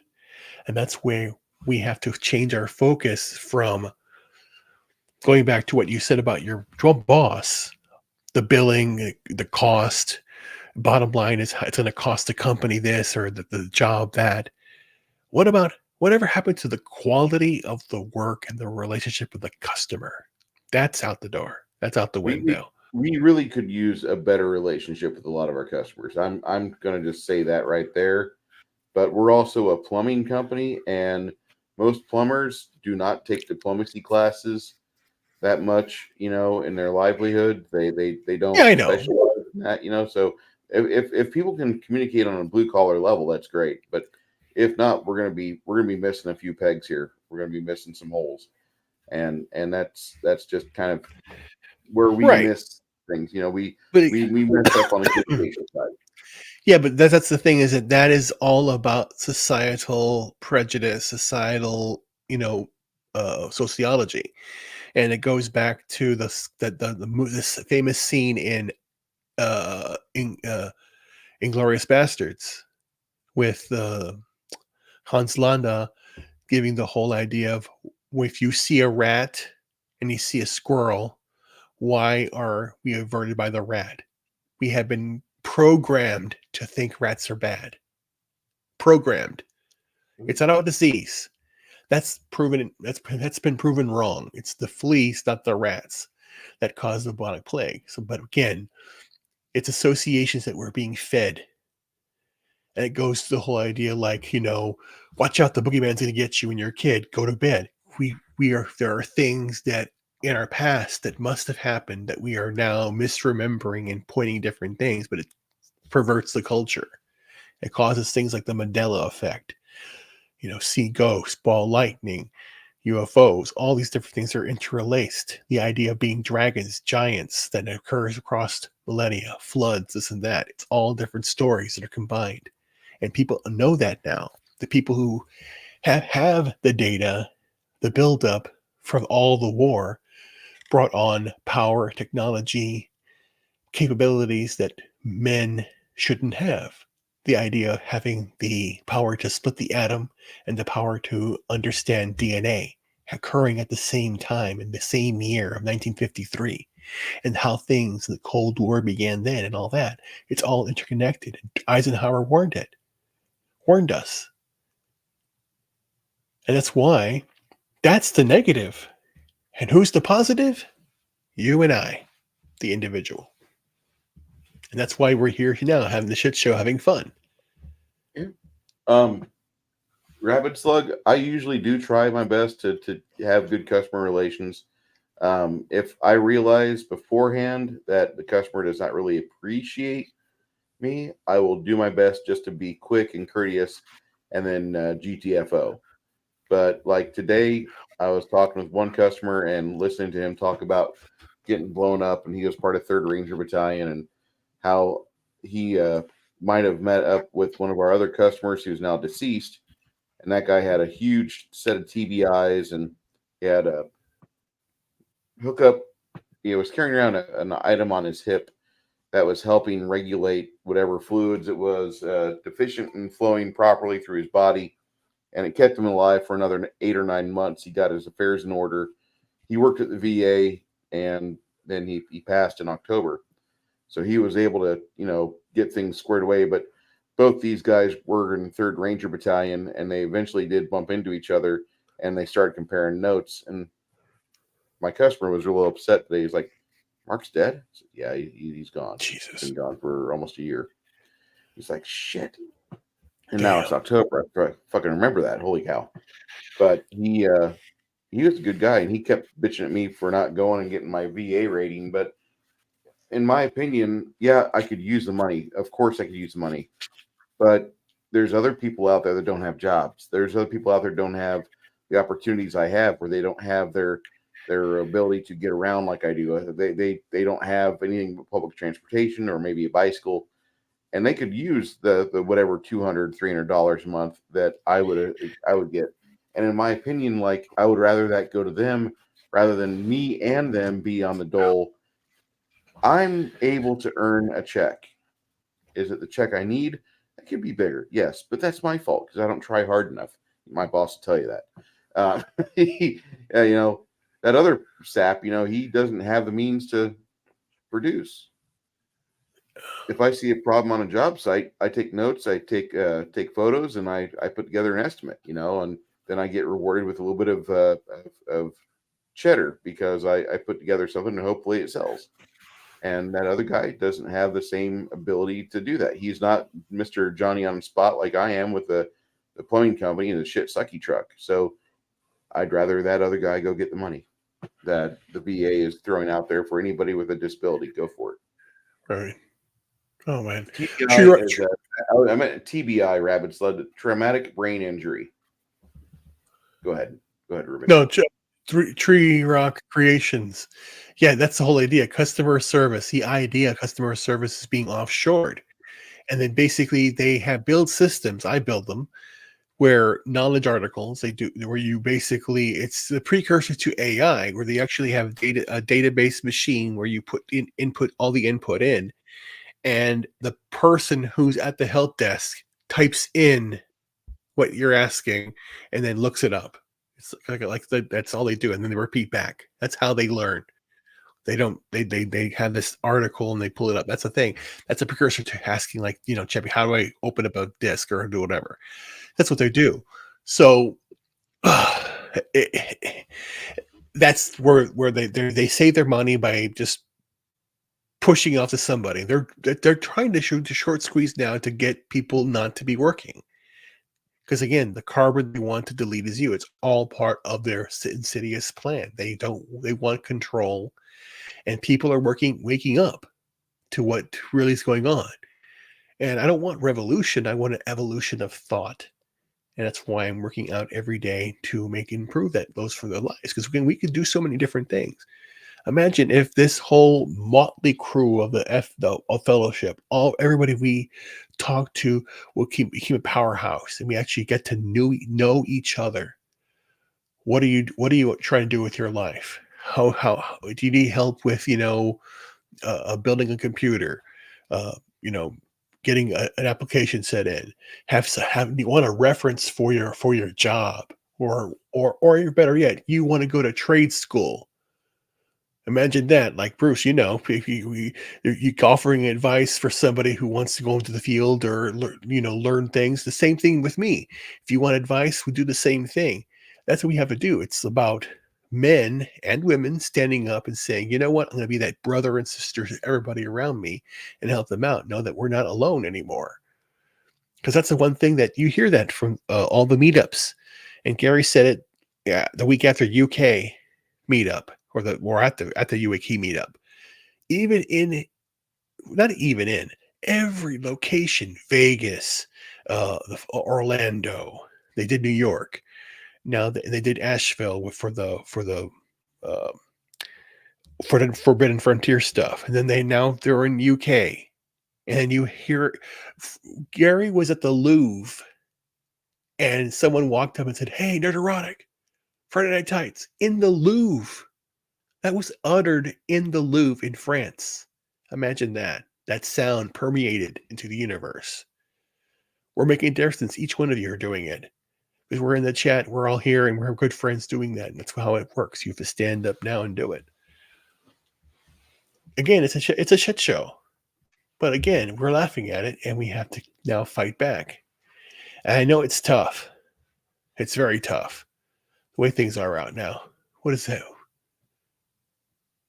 If you have wait, I'm reading. If you have any issues understanding the tech support, Outsource call 800 select the bilingual. Oh God, most bilingual supports. Okay, that's good. Oh, that makes a lot of sense. That's good. There you are, G-Rock. Yeah, and that's a thing. And that's what they're trying to do. And that's why it's like, don't depend on anybody, but depend on yourself and help everybody else. That's a thing. And because again, I was the oldest of four, and my parents, so my father instilled in me, take care of everybody, and that's what I did. I still do. But when I had to take care of myself, that's where you gain perspective. Because I always said, it's like the movie Curly Sue, where basically the little girl said, "Yeah, I know if he loves me because he eats last. He makes sure that I have food."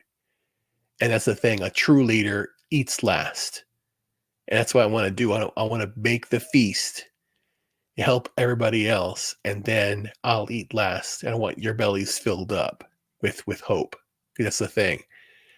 Because I see it. And there was the guy that was today on FNT or the chat that had problems. He had the kidney failure and all that stuff.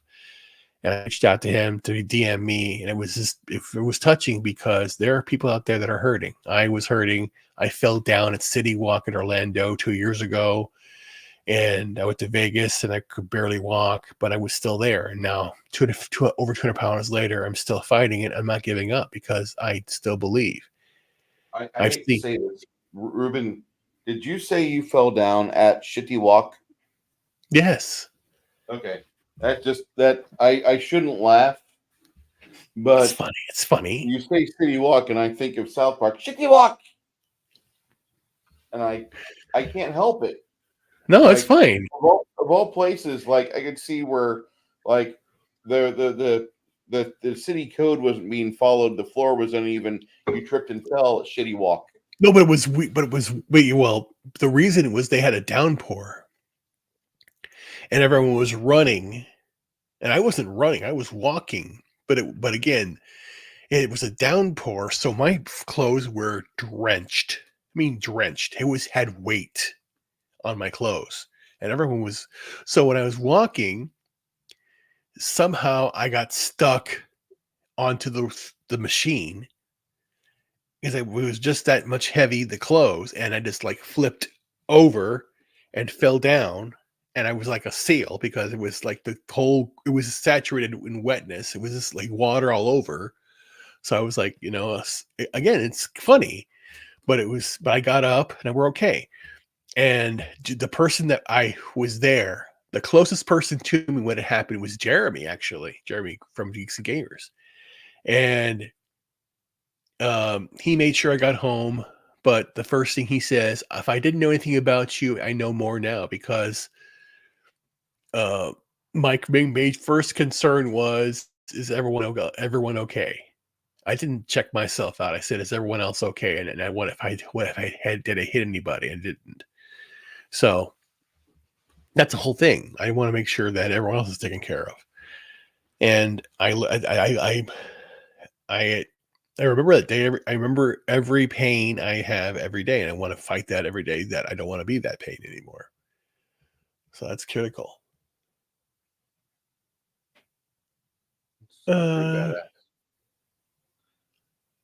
What does it say? You can walk up and down the stairs. Yeah, I do. Yeah, but right now I still walk up. Right now in the stage where I can do one step at a time. I still haven't gone back to normal stair walking. That could take about a year. So, but yeah, but again, shit, it's better than being what 600 over 650 pounds, and now I'm 370. So I am. And I have I'm very close to the goal. The goal is being 199. And I always say that I'll be Mr. 199. He did it.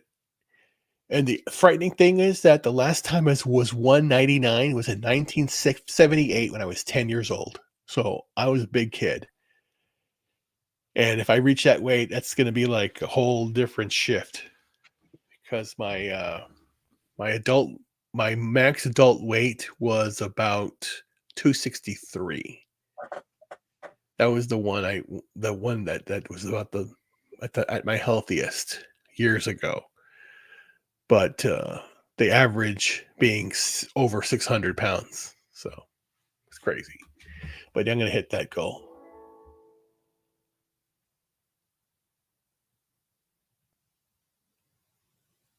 What? Anyway, let's try to read it.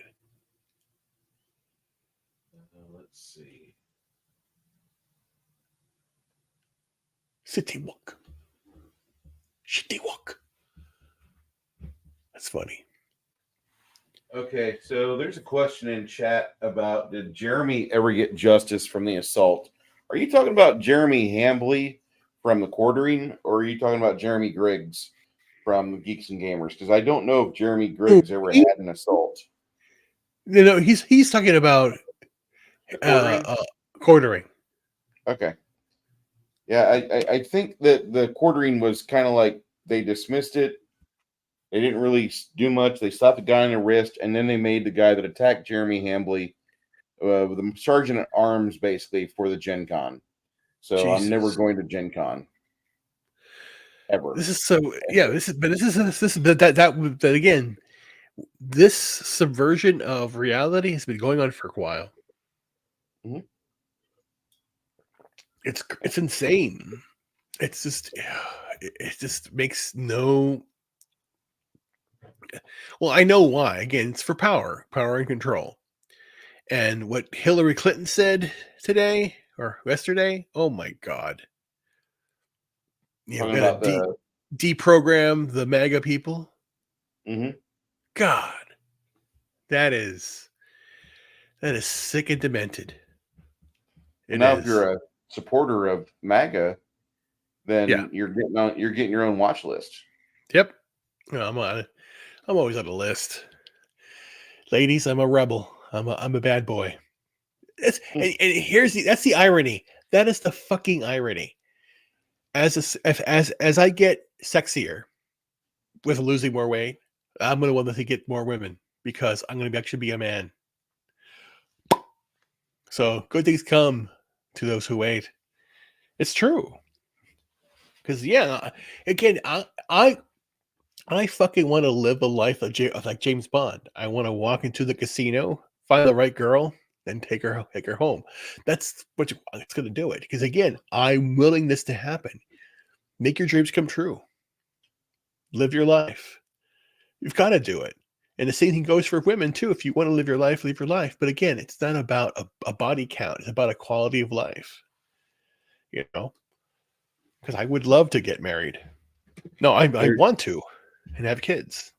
I'm loving right now how so many women are getting like completely just unfucking uncivil because people are asking them the question in public like, "What's your body count?" And they're giving it without talking to you about like, you know, hey, I know this is a high number, but no, they're just dropping it out there. Like this girl had 35 guys that she was with, and In a month.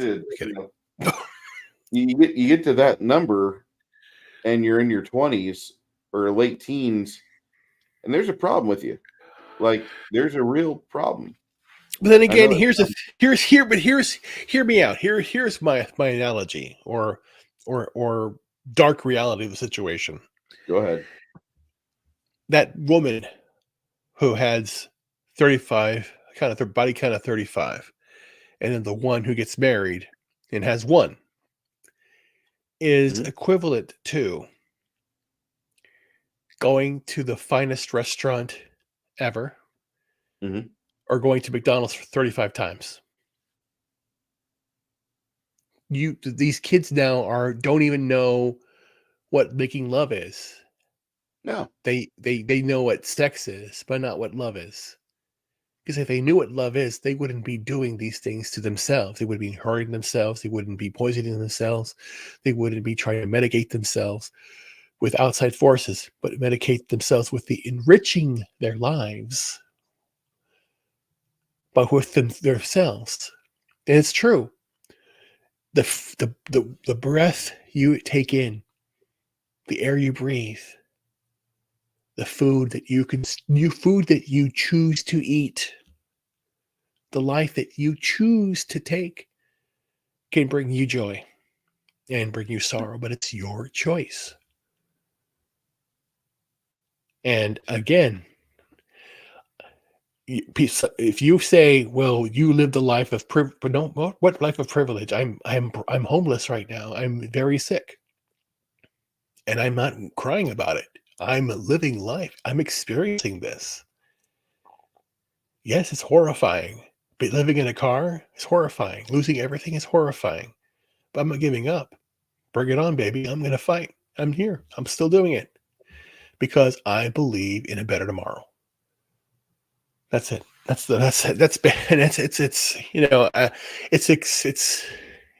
like the movies, but it's not a movie. It's my life. Because that's why it's inspired when a hero is being beaten down and the forces are against him. Does he keep? He may bend, but he doesn't break. He fights on. Be the hero of your story. Start living that life. You may not be a superhero, but you can be a hero to somebody important. Look at that damn mirror. Take some responsibility. And say that you're going to make every day the best day of your life. And tomorrow will be even better for you. You've got to do it. I've had that experience. I've said that to myself my entire life. This is how it works. I think it's awesome you're willing to bust your ass to get to it. Yeah.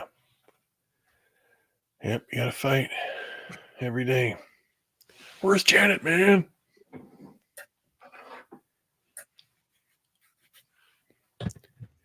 Yeah, hopefully she comes back. Might give her a buzz real quick. Because basically we're coming up at hour two now, and I don't want to basically make this the Ruben show. Shit. Yeah, I get you. Because basically the fact that I'm talking, I should not be talking right now. It hurts like a motherfucker. Shit. What happened? Her cell tower service is gone. Oof. Oof is right. I need to see what's going on over there with her weather. Yesterday it was raining like crazy over here. Oh, it's crazy. Yeah. Oh my gosh. Man. Any questions from the chat? On any topic. On any topic. Let's see. The first one who does something. Let's see this. Let's get this train going. What is the meaning of life? I'm gonna write a paper. I'm visualizing what the universe looks like, and I have a calculation. I want to write it down and create something. I got it already. I figured it out. It's so simple. Oh, what is this? What happened to the bacon?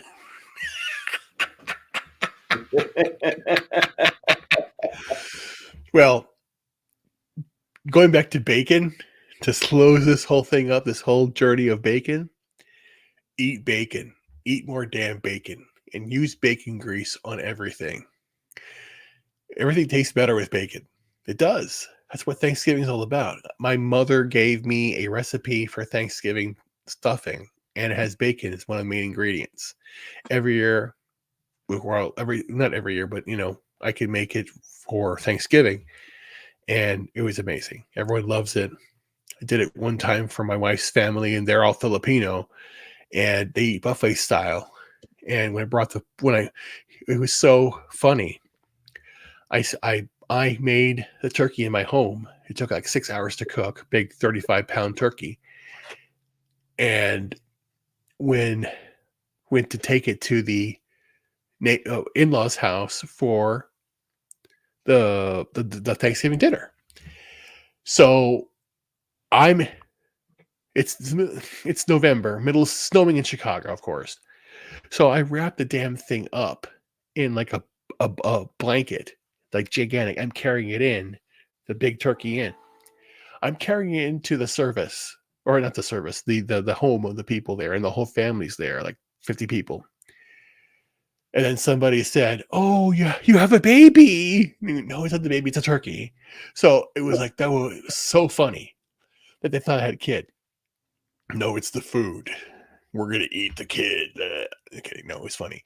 So, but what's so funny is that everyone said, well, go ahead and put your turkey here along with all the other food, because it wasn't a sit-down dinner.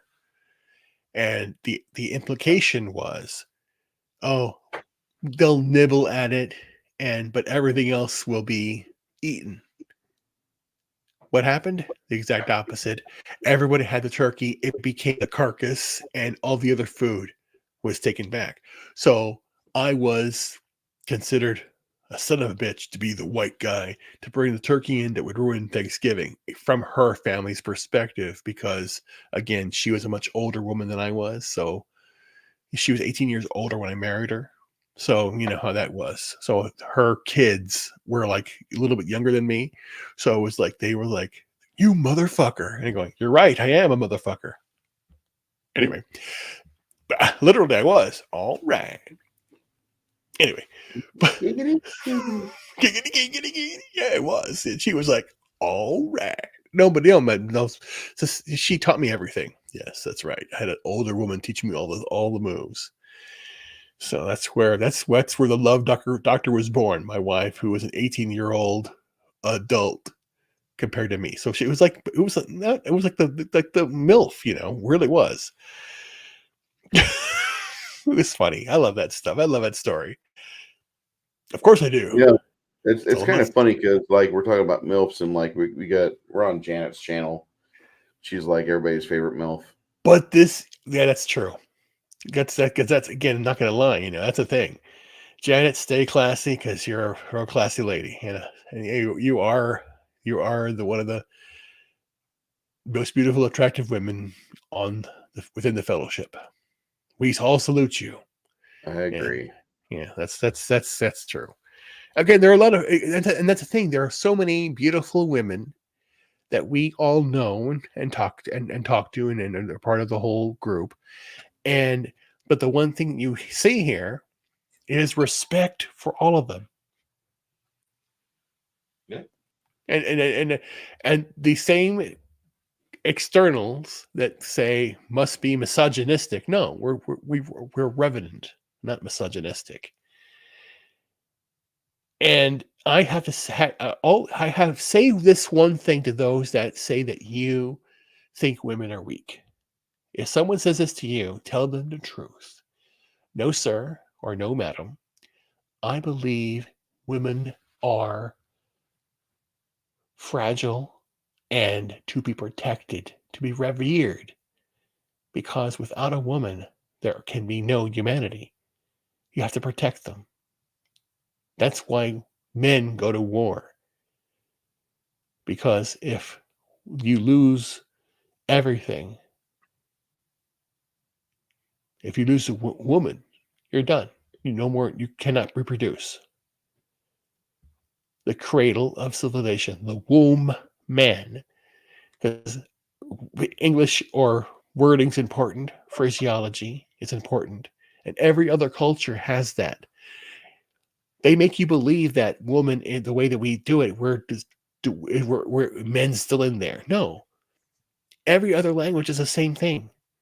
It's just our mad obsession or delusion that we have to have a fight and make men bad because they don't want the nuclear family. They don't want relationships. They want high body counts. They don't want everybody working together. And I say, no, we're not doing that stuff.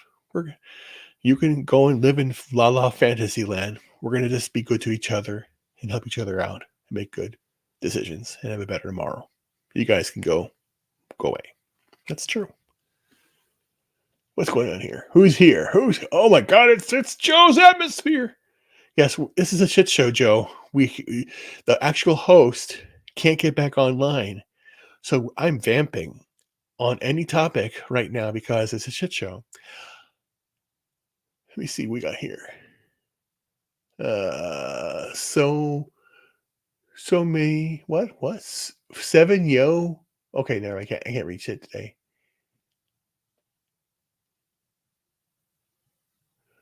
What Phoenix cartoon character is Janet? Lucy, Peppermint Patty? Oh my God. What is it? No, come on. Tree. She's the red-headed little girl. Yeah, I was That's- actually seeing Janet as more the Peppermint Patty type. No. Janet is the little red-headed girl is the epitome Yes. of the ideal girl that you would love to be with when you were a boy. Mm-hmm. Not desire, not love, be with, because that was the whole idea. When you're at that age, you're drawn to the opposite sex naturally because of curiosity and genetics and your soul. You're meant to be with somebody. But it's not about sex, it's about being that person, playing, having fun. And you see this all the time when it comes to the insects, the animals, the fish, the birds, the bees, everybody. It's simple play with your own child, with grandchild, cousins, nephews. It's something so simple. You have to recapture that again. And dogs. That's how it works. Do you have a dog nearby? Yeah, I know. It's downstairs. Oh God. Okay. It's a bit. Yeah, that's crazy. Hey, it's a shit show. It has to work in for a reason, Let's see what we got here. No. Where are we? Where I she's can't read. completely unobtainable. Oh yeah, the attainable. Yeah, and that's the whole idea. That's why basically, again, we can say this. Again, this is a shit show. I'm all about transparency. There is something that has that unique appeal to the unattainable, and you can set these things up in your mind. It gives yourself a challenge, like the idea that Janet, the way that she's like a classic beauty, where you had Rita Hayworth, you had the Marilyn Monroe, but again, you had the intelligence like a Hedley Lamar or Mata Hari, the femme fatale, the real how women acted in real life. And you had the famous, spies in the World War One. You hear about, and that's contributed to the femme fatale and the movies in the 30s and the superheroes that we have, like Wonder Woman and other female, and a natural progression that were done, and that's how it was. It's not just men, it's not just women. It inspires you to be better about and learn more, to be cunning. Because what a man can do with brute force, a woman does with finesse. Yin and yang. It works together. Oh, what's going on? Birds and bees together. That's funny. That is funny. That is funny. No. I can't see. And no one Poor else. dog. Sounds like he's going through hell. Well, no. There's a question about what armies would you want if you were playing Warhammer? And I don't know if you know what Warhammer is or not. I do not know. It's basically a game where you collect a bunch of figurines like this. Oh, yeah. I don't know. When it comes to that type of thing, I basically don't dive into the lore of the object. I go into the practicality of it. Case in point, going back to what I said regarding, Superman. I like Superman because of him being he stood for truth, justice, the American way. So that led me to understand want to know more about American politics and global geopolitical environment, which led me to finance and technology and everything else. So I have a very superficial aspect of it. I don't do anything else. I don't let it go any because it serves no purpose to me. Like I would love. I would watch the Super Bowl because it coincided with my father's birthday, and he loved football, so I tolerated football. I don't watch football at all, and didn't care not to understand anything about football, but I did it because he enjoyed it, and I wanted to understand him and get closer to him and how it was important to him. So that's why I learned all I could about football to have a practical understanding of it. And you do that for those you love. And then he taught me everything else that the man needs to do. We did woodworking. We made our own bullets. We went out hunting. We built our own home addition. We expanded the house out. We did like concrete work, everything, change a tire, do this. And I do things now that it's so strange where now it's like someone got a flat tire. I said, let's call AAA. And they're going, well, let's change the tire. Oh, I don't know how to change a tire. I can't change a tire by hand. I want to get my hands dirty. And I go, okay. It's like, Jesus, what are you going to do? Wear gloves all the time or what? It's like, God, it's like, you got to toughen yourself up, And that goes back to another thing that's very frightening. When I mentioned before about running the guys that we used to run in the Sahara, we have big butts who can run long distances, and we're losing that. We're getting fat, ugly, and just lazy. Yep. We're ruining our bodies. Bad backs, bad feet, bad headaches, by the by the foods we're taking, the drugs we're taking, the things we're doing. It's just all like a. But again, we're being fed these lies.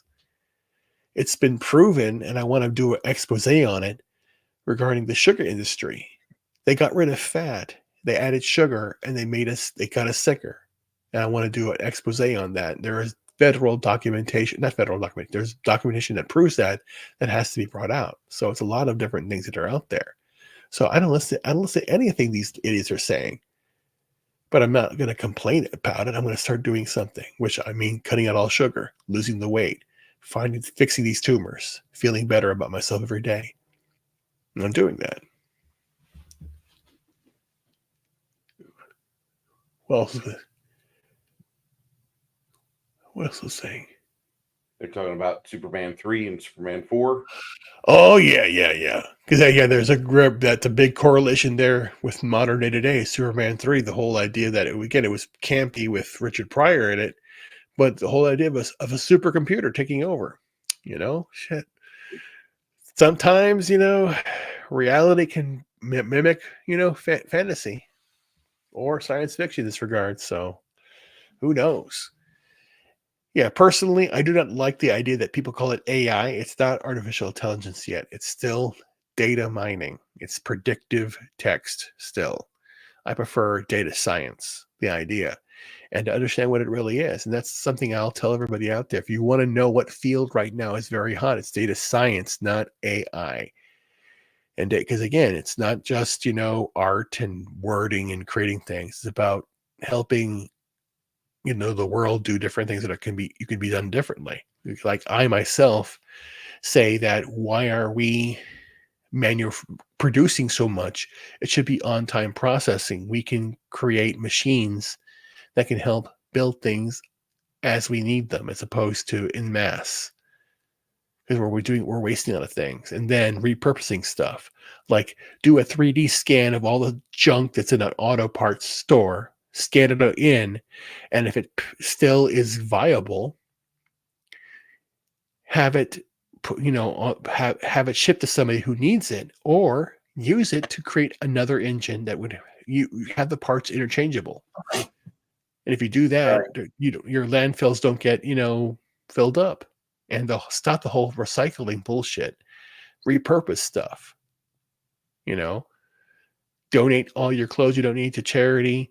Donate your old food to charity, and then the whole idea of these grocery stores throwing out good food, give it to the poor, give it to people who need it. But they're not doing that. And the whole idea, I go back to the whole mask thing. I never wear a mask. I don't recycle, but I don't throw things away. I have my cup. I use my same cup over and over again and all that stuff. And I take care of the things. And I don't have anything here. Everything, all I have left is a suitcase of clothes, my computer, and that's it. That's all I have. That's it. That's me and my instrument, and that's it. And I don't have no big carbon footprint bullshit. I'm going to take care of myself. And I want to do the same thing, have a house that's off the grid that runs on things that I create, solar panels, hydroelectric power, rammed earth creation, do things for my own, and then say, hey, I'm living my life. I'm doing my part. And again, go to the landfills now, all those masks in there, waste. They don't care. They don't really care about the environment. It's all about control. Someone in the city who doesn't know how to drive a car or take care of themselves is going to tell a person in the country who lives off the land that they're the problem. That's what's happening now.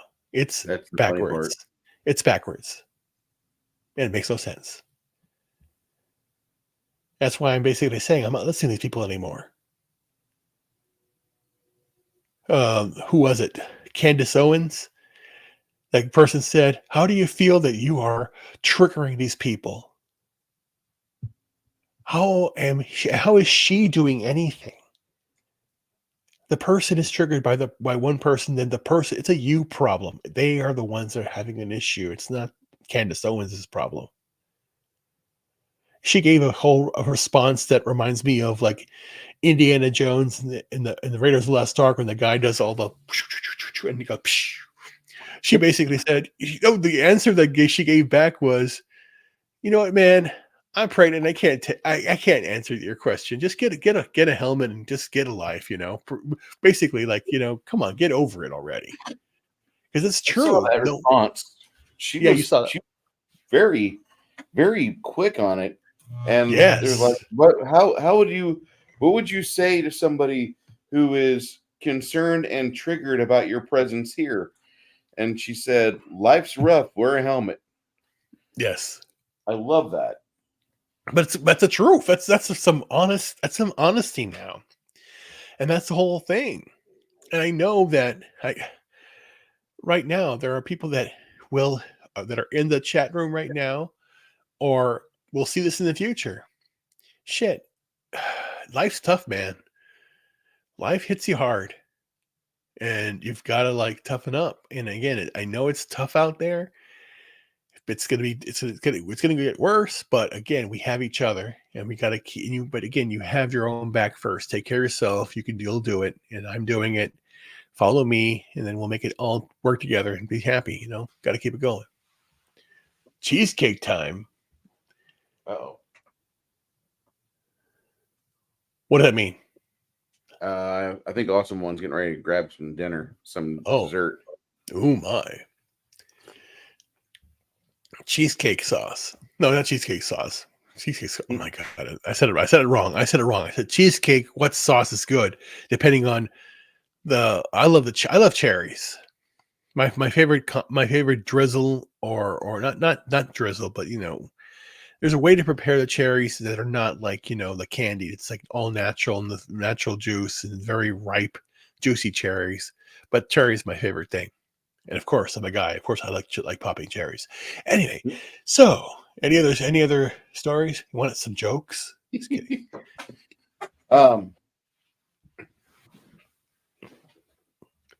Was there anything this week that happened that you think we need to talk about? There was some things in the chat Janet dropped or I dropped. Oh my God. Saw that. Not that I remember, but just, I've talked too much. You bring something up. Jesus. No, I really just I wanted to have a bridge and pretty much just like we've been going for 2 hours 18 minutes, and no offense, it's good to see you and talk to you, and sorry about Janet not being here. I've sent her a message a couple times like, are you coming back?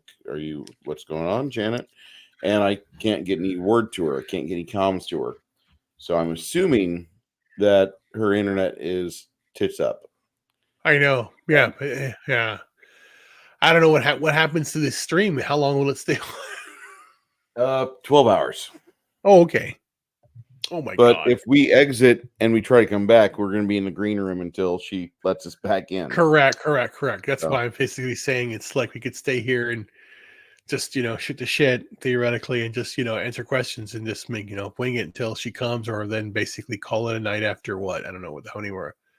I don't know what's the call it a night in the room and thank you very much or whatever. But, I just say make the best of it right now. I did want to bring something into the vernacular here, because this is a very interesting little article, and I don't have the ability to share my screen anymore. Janet's gone. But this is coming off of EuropeanRenaissance.com. Mm-hmm. And Putin warns globalist terrorist Klaus Schwab his days are numbered. Dateline Mike on October 7th, 2023. To publish inconvenient news, we rely on donations. All right, that's just their byline for the Gmail. Here we go. World Economic Forum founder Klaus Schwab is a globalist terrorist who is holding humanity to ransom, according to Russian President Vladimir Putin, who warned the elite that their new world order has failed and their days are numbered. Russian President Vladimir Putin delivered a speech on October 5th at the plenary session of the 20th meeting of the Valdai International Discussion Club in Sochi, and emphasized the tectonic and irreversible shifts taking place in the global order. According to Vladimir Putin, globalists, including Klaus Schwab and his close advisors, are legitimate military targets because they've been actively attempting to seize power illegally via globalist coup d'état. 16 years ago, at the 2007 Munich security clearance, Putin told Western leaders that the natural type of international system is multipolarity, clearly showing that Russia would oppose the creation of a new world order based on an international liberal rules-based order aggressively pushed by globalist elite and their liberal politicians in Western democracies. The moment of truth has come, according to Putin, and the global elite's plans for a new world order are receding in front of our eyes, while a new multipolar world in which traditional cultures retain their heritage within their own borders is rising like a phoenix. The Western rules-based liberal international order is unilateral, and it could be imposed at a specific time in history, leveraging on the power and prominence of a small group of colonial powers after the liberal model crisis and civil war has been inherited by a distant but super powerful country like the US. In a nutshell, I can say the civilizational model approach probably aims at structuring a shared world software, while the liberal rules-based order has been aiming at building an imposed hardware defended by rules, serving the financial and military hegemony. So the so-called Great Reset is still the old American Fed, rules-based, American-led, rules neo-based, neoliberal order dressed in new clothing. Mm-hmm. Both China and Russia are not party to the Great Reset. Quite the opposite. In fact, the Great Reset is designed to isolate both Russia and China from the global economic system. So, interesting little piece there. You got this guy that's kind of off kilter, and that'd be Putin, and he's going after Schwab. I'll say good. Popcorn. Yeah, let it happen. Again, the too many signs, in my opinion, that let me know that we're on the wrong side right now. Mm-hmm. You know, as America against Russia, this is getting ridiculous. So we have to all this money, all this corruption has to stop. I'm done with it. It just makes no sense. None whatsoever. Damn. No. Yeah, the girl that I told you about 20 years ago. Mm-hmm. Yeah, I've been talking to her, but it's been very difficult. She's going through a lot right now. And again, I can't stop for anything, because if she basically said today, let's go run away together, I run off to Vegas and marry her like overnight. I would do that. It's like, again, where's this coming from? Of course, because I'm just done. I want to get married and have family. So, but I'm taking care of myself. So I'm focused on what I need to do, but I am still hoping for a future like that. So that's why I am where I am. And as I continue to lose the weight, I'm going to start doing more videos. I want to do more workout videos. I got my GoPro ready to do that same thing too, because I want to start going back. Because I used to run 5Ks and 10Ks too. You know, I want to go back to that. And going back to the biking thing, yeah, I want to go biking too, because I used to go biking in Bussy Woods area here and outside of Schaumburg. That was nice too. There's a lot of different things I want to do, but I just got to be strong enough and get better enough. So I have goals. That's the thing. Have goals in your life, baby. Got to keep it going. Who else is out there? Any questions? Says Ruben, you ever get tired of talking? No, I never get tired of talking. There's one time I gave a 24-hour massage one time. Oh my. Yes, I have. No, I'm serious. I have a technique for a 24-hour massage. Yes. No, I've done that. As I said, I'll heal you with my thumb. And it can work. That's the thing, guys. No, I'm serious. You have to learn how to massage a woman. Learn how to be the object of a woman's desire. Same thing with women. Women, you got to learn how to doll yourself up. It's very key. It's true. You know. But again, do make yourself feel beautiful. That's a thing. Make yourself feel like you're $1,000,000. You know, it's not hooey or anything. That's we're being honest. That's the thing. Be the best version of yourself every single day, never giving up on all the things you want to accomplish. And again, if there's something you want to do and didn't get it done, put it on the list for tomorrow and leave it there until you get it done. Don't worry about being procrastination. In the end, you're only accountable to yourself. Don't expect anybody else to say, well, you haven't done that yet. I don't care anymore. I'm the master of indifference. I'm going to do things for myself now. You have to do the same thing for you. What is going on here? I can't read. From head to pigeons? Yes. Sexy. Yeah, it's the whole thing. Because again, and people got to learn, you got to learn poetry. Learn how to have a conversation with people. Learn how to entice. Don't just say, hey, baby, I want to stick my dick in you. That's not going to work anymore. Have some substance. Listen to some good old rock and roll music. They talked about this stuff in a good way. We grew up in an era, or at least I remember I did, where the music was hard rock and all that stuff. Remember Kiss, Bruce? Oh God. Remember a good kiss.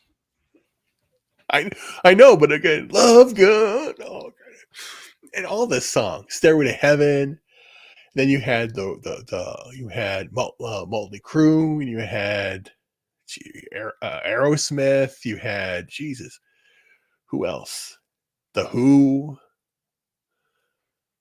Gosh, there's just again a variety of from that time frame.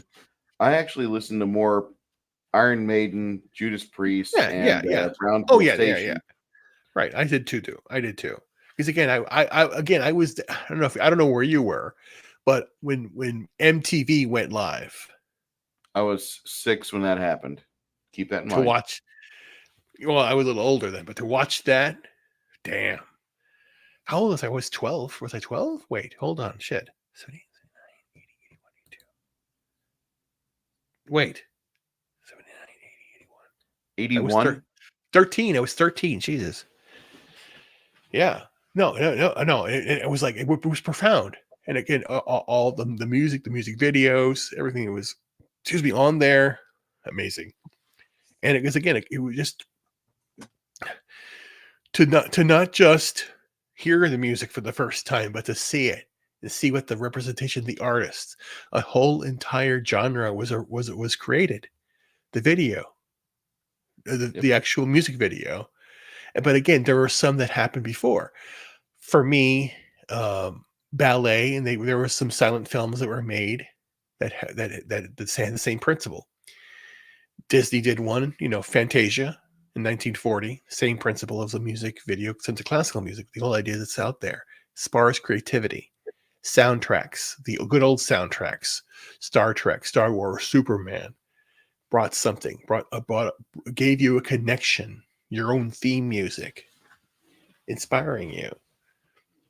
And the same thing does poetry, famous lines in books, in stories, in poetry, learning Chaucer, learning Shakespeare, learning the modern poets, reading Steinbeck, read some, Hunter S. Thompson, modern stuff. There's so much out there that people are not absorbing right now because they're too busy with other things, distractions. What's going on here? Lately, I've been working. The other thing I've been working on, I'm designing my version of the RPG that I want to run and play. Oh yeah. And the first few levels, it's not going to be forced that you have to take 3 or 5 levels, but like the first few levels, like are your adolescent classes, like the things you get, the things you do right after you start the game. You're not quite quote unquote grown yet. And my friend and I, the design consultant, is my friend Blaine, who's Chimerian on my channel and in my Discord. He's like, you don't have to have it to where it's a set number before people graduate from like a martial class or a skilled class to fighter or thief, or going from a busker to a bard. People can stay in those shitty, crappy classes all they want, and they can level up through life and get to old age, not really Right. progress that far. Because in real life, how many people do you know got comfortable doing something stupid and they never grew? They never expanded. But then Yeah.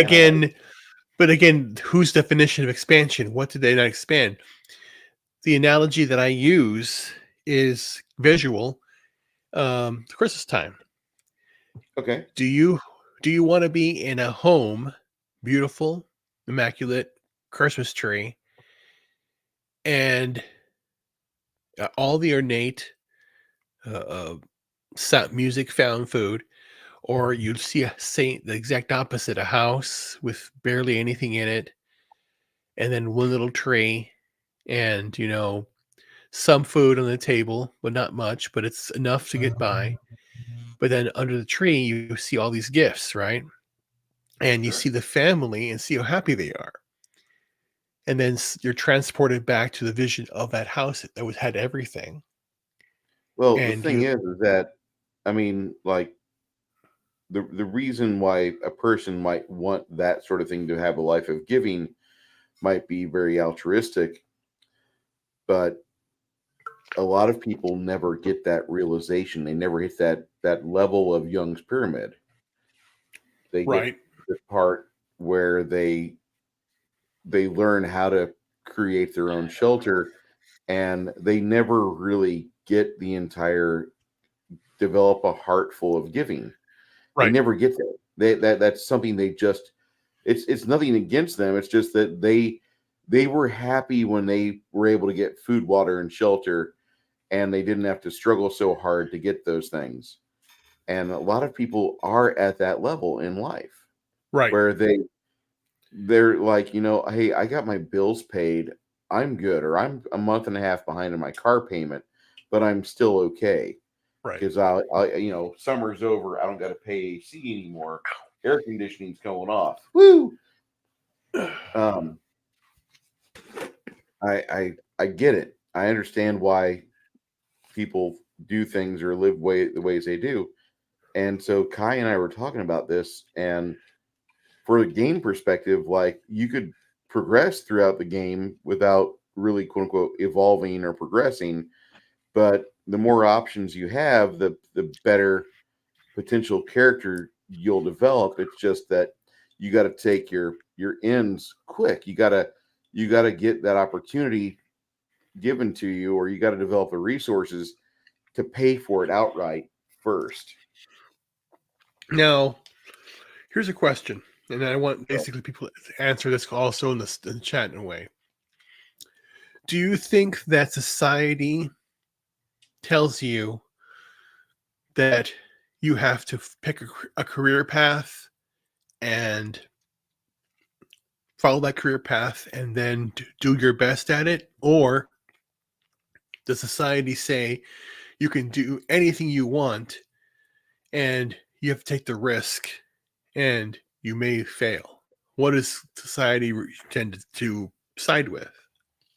Our society says more of the latter, because we Right. do have a very much a capitalist and a open-ended system at both the top and the bottom. You can find yourself resetting numerous times throughout your life and career. Yep. Because you may have chosen poorly. Right. And therefore, I think a lot of people are just scared to try a lot of things because they see like a cousin or a brother or an aunt or their dad, like they got kicked one time and they got like stuck at, like, I'm a high school janitor now, and I'm never going to progress out of this field, or I don't want to try because right now I can still do the things I want, and I don't see a viable reason for me to try to broaden myself to make myself weak just to get better at this one little thing. Even though my sacrifice is minimal, I'm giving up the ability for me to have that 13th Dr. Pepper cup every month that I really like, because I can afford everything and I like my Dr. Pepper. I like being able to have it every other day, and some people are of the mindset where they don't want to assign a value to a sacrifice because they don't want to sacrifice anything.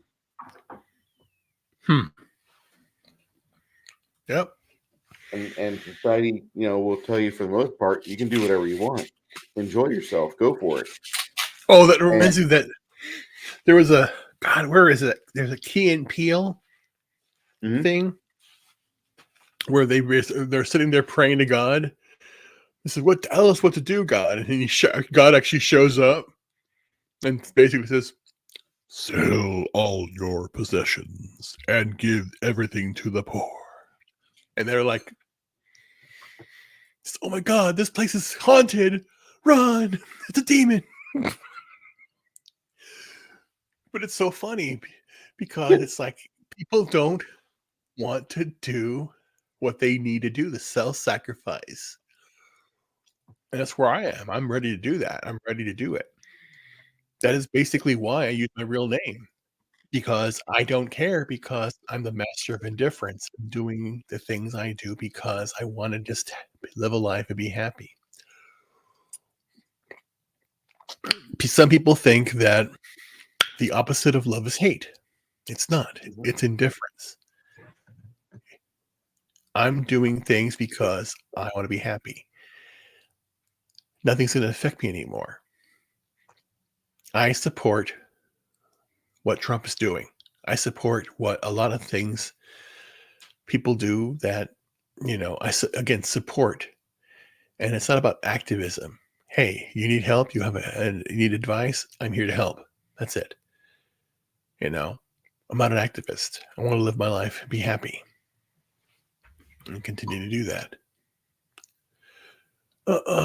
Scary thing is, as backup, society fails the IRS. Yep, that's true. I know, it's crazy. It's very crazy. Oh my gosh. I don't want to get depressed thinking about it. I mean, I know that sounds selfish, but there's enough problems in the world. I don't want to focus on that one there. Right. I worry about that stuff enough as is, to where last week we had the greatest prepper show I've ever seen. Right. I mean, no offense, but like, you guys were chatting with, it's just another red shirt, and I was just about ready. Like, I was cracking up because like it was good and completely unexpected, I might add.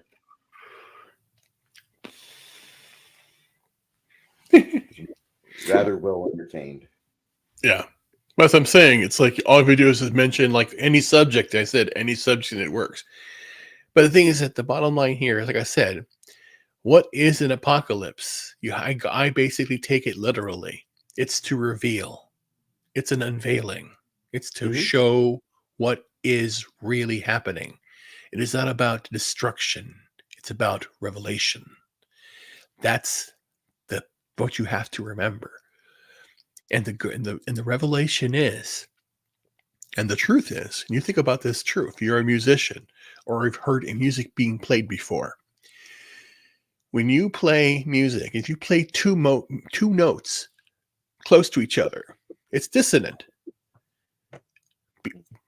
As it's coming into balance and harmony, the closer you come, the more dissonant things happen. So that dissonance is that the explosion, fire, demons, all that stuff you hear. But the revelation is harmony. So be good, do good every day, and keep fighting for your future and your happiness. And love each other. That's it. That's the answer. The answer is love. And that's a thing too. That's the best way I equate, being philosophical. I equate God as love. And it's that simple. If you do that, then it's not about an entity. It's about an emotion. And it's a good emotion to love something. It's not about hate. It's not about possession. It's about love. It's about sacrifice. I saw love for the first time in my brother the day that he had his son. And the first time he held his own son, I saw it in his eyes. Like he changed. It was right then and there. He'd do anything for his kid. And I saw it. I went, damn it. Wow. And it hit me. And I saw it there. And then it snapped that I saw every single time that my father had a face that I disappointed him because he's trying. And my mother. And you see it. And you again, each one of us, if we're old enough and mature enough to know, there's a moment when you realized, oh fuck, the old man was right, or my mom was right, and you just like shit. You say, yeah, you pull them aside, going, you know what? Thanks a lot. You helped me out, and then that's it. It's over. All that hate and everything's gone, and we have to look at ourselves the same way. Forgive ourselves for the mistakes we've made in our own lives. And say, you know what? Forgive yourself and then but move on. And that's the thing. Don't be depressed anymore and fight back. Got to do it for yourself. That's it. Because again, you are that important. That's what you need to do. And I'm talking to every single individual person out there. Because again, remember, you may feel you're a nobody, but you are a somebody. You're a somebody to somebody important. And that most important person is the person that you look in yourself in the mirror. So keep it up. Smart every day. Oh my gosh. Sorry. It's kind of funny. I keep talking, and that's the whole idea. If I keep talking, my muscles get weaker and I can't talk. It's so funny.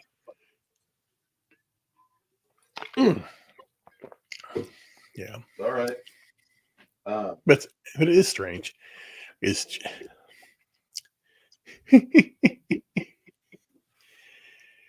too much preppers, I guess. Stuffed. God made bacon and ice cream. Oh God. Yeah. Ice cream has so much variety with all the different things you can add to it. But I always suggest you get a good recipe for buttercream. Buttercream is the original basis for ice cream. No, not vanilla. Vanilla's a flavor. But buttercream ice cream is good. Get a good high quality of that and then start making your own ice cream. Start learning that. It's good. My voice is cracking now. That's all right.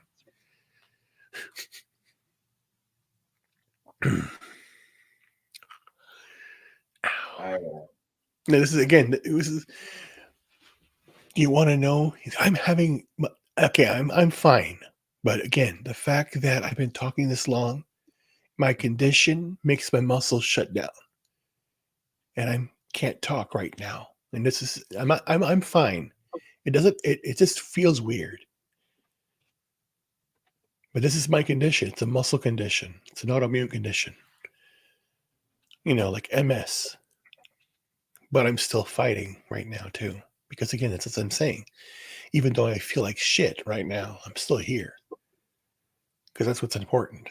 The shit show. Gotta make it happen. Let's see what we got here. I need to make my own butter too. Yeah, make your own butter. Yeah, I know. It's just the muscles. They weaken. So that's how it is. I'm going to slow down here. What else? Any questions out there? Any topic on any topic until Janet gets back here or Bruce has a question. I don't know if Janet is coming back tonight. I'm going to have to show her how to edit this stream down because they're going to shut this thing after it's been off for 12 hours. Or maybe she'll wake up and be like, I wonder what's going on. Oh, God. But yeah. I am going to have to get going. I apologize. we're reaching the end of my fatigue, but my fatigue envelope, and I'm gonna have to leave. If you wish to stay, I'll stay a little bit longer and just see if she comes. It's only I can wait another 15 minutes and then close it off after on the top of the hour. You know, or Fair enough. it's midnight now, whatever. But I'll wait 15 more minutes after. Make it happen. everybody, Ugh. it's been a pleasure to talk to you, and I hope Janet does return soon. But if she does not, we will see you Sunday night on my Discord channel. We're watching the Goonies. Looking forward to seeing all of you there. The Goonies, good. Hey, you guys! Oh, that's funny. That's hilarious. Okay, well, now let's. I'm gonna give it 15 more minutes. Then I'm gonna just leave because again, it's almost 3 hours on this. But if there are any questions out there, and for me, just let's see how you can stump me. Again, no looking up, just talking. And then we'll just, close out the show and just, hopefully Janet can come back. But, we'll just leave it there. Anything out there at all, please let me know. Oh, anyway. If not, we can, call it a night early. But I'll leave it for another 13 minutes left. Then we'll call it. Yeah, basically. Welcome to the shit show. It's a one-man edition, brought to you by Pfizer. Just kidding, I didn't die. My God, it's very dark. How dark is it? I don't know. What is the highest note? French horn? Oh my. I actually have a compensating French horn. It's a hand-built instrument. I can't show it now, but I will put a video out sometime soon.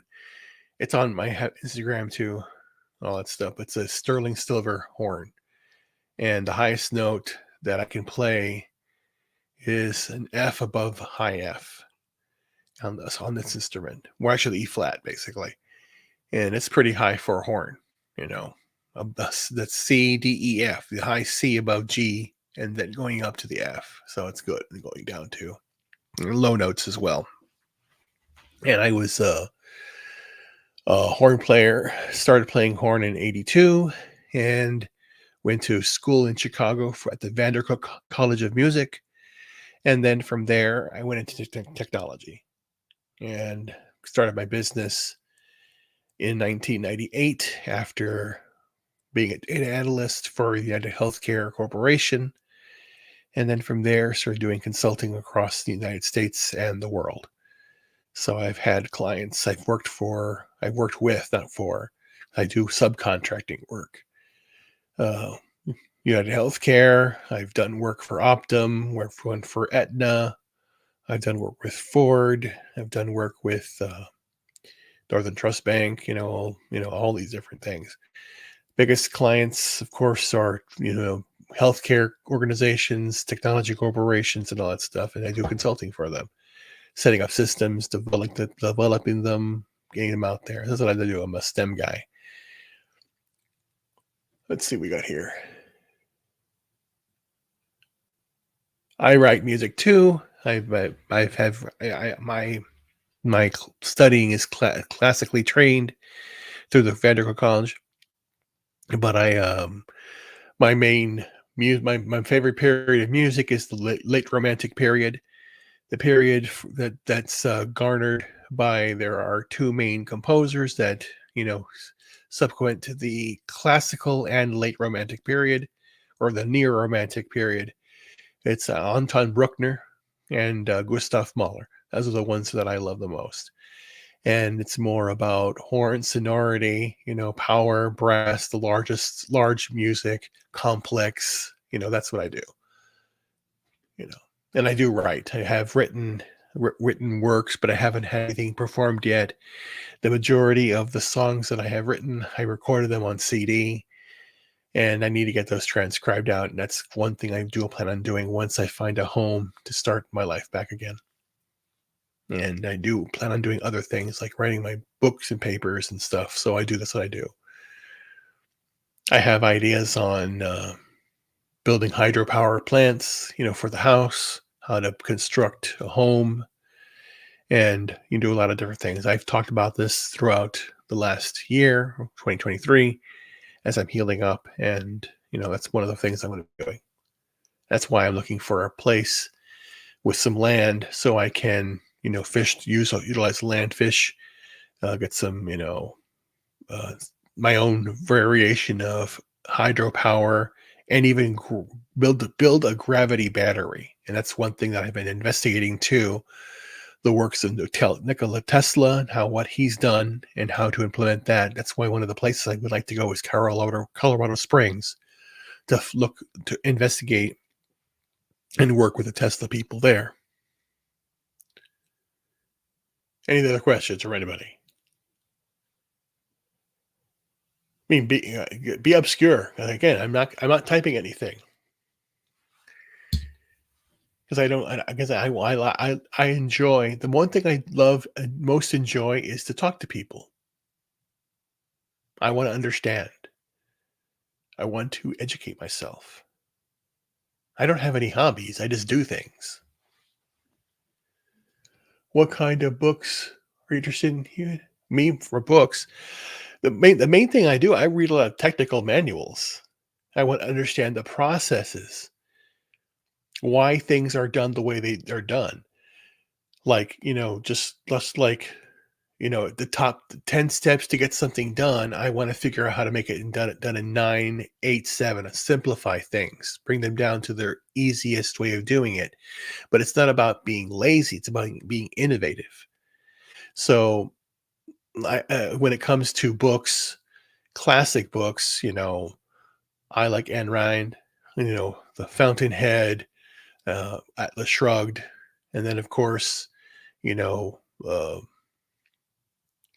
other books, 1984. Just kidding. Yeah, no, I'm serious. Fahrenheit 451, those types of things. Again, talking about the things that we're dealing with now.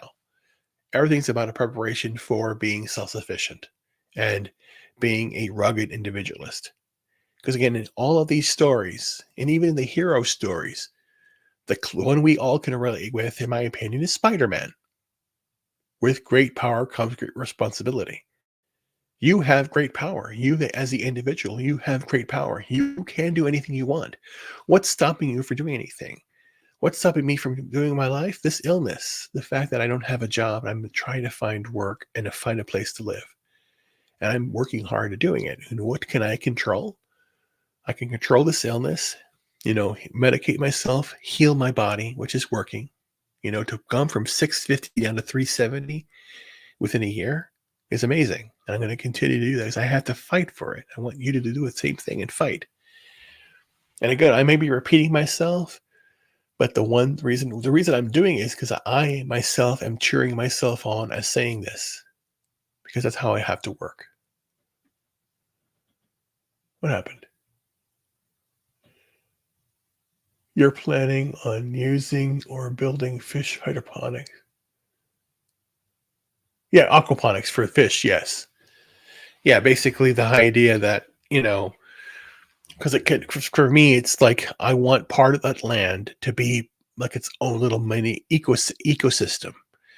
Because what I'm going to do is, when it comes to having a garden, I want a compost area in that same area too. And I want the waste processed by the fish and by the chickens and by everything. I want that ecosystem to be in balance, like a little biodome, to have my own greenhouse where I can cook my own food. There are certain vegetables that you must plant and use. Spinach is good for you. Potatoes are good for you. Carrots are good for you. And you can utilize the earth and the soil to make these good vegetables that will last a lifetime. I mean, not last lifetime. That knowledge to cook, to make them, prepare them will last a lifetime. To know how to plant a potato, to know how to cook a potato, many different ways. You had to have that knowledge for everything that you wanted to survive. You know. But yeah, the aquaponics for the fish, and then the hydroponics for different things. You utilize this and then to have like a simple thing as well. If you have a mesh, like a cheesecloth mesh, and place it behind your plants at night, put them out there, and then in the morning, all the dew will be collected, and they water your plants. Again, it's using gravity. That's the thing. I'm going to be writing a paper on gravity, because gravity is part of the solution to understanding everything. It's what you feel. Right now, you sense gravity all around you. You sense time, you sense gravity, you have your senses. Those things combined all together. So gravity is the missing key to everything that's around you. It's your movement through time. Physically, you can feel it, you can sense it. Everything else is just, a sense. That's how it works. I can't see. Okay. Is that a wave? Yes, hello. Sorry that we're going. This is where it's like this right now. I got 4 more minutes here because I do want to let everybody go, and I promise it'll be like the 3-hour mark, and we'll call it because I don't want to keep everybody here. Any other questions, comments, observations? Remember, this is Ask Ruben, basically. Ask me anything, I can provide you any answer. Or I'll try to.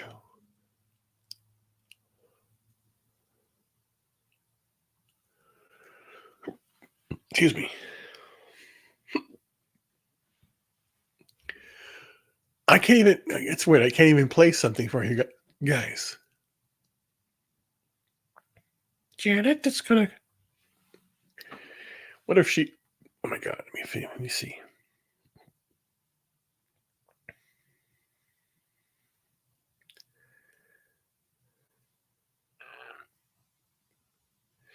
Let's see what happens. I'm going to text somebody right now. Let's take the shit show to a different level.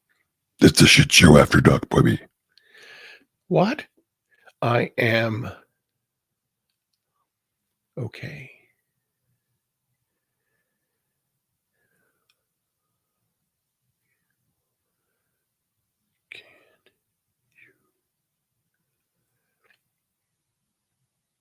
So what I'm doing now, ladies and gentlemen, it's like I'm gonna do it in a very different voice. Wait, hold on.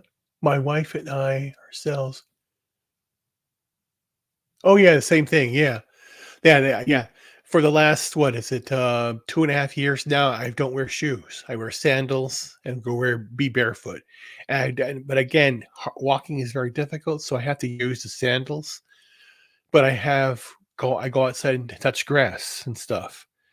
And that my toes are now expanding. And that's the other thing. The conspiracy is true that shoes are designed to keep your foot screwed up and not your inability to ground yourself. And my toes are now really separated. They were like this. That's like my foot. And now my foot's like that. It's really wide. It's opened up.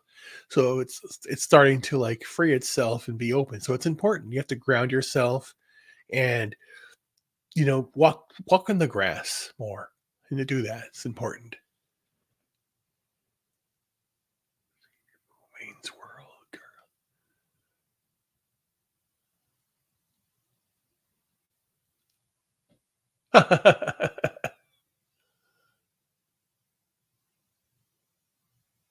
That's nice.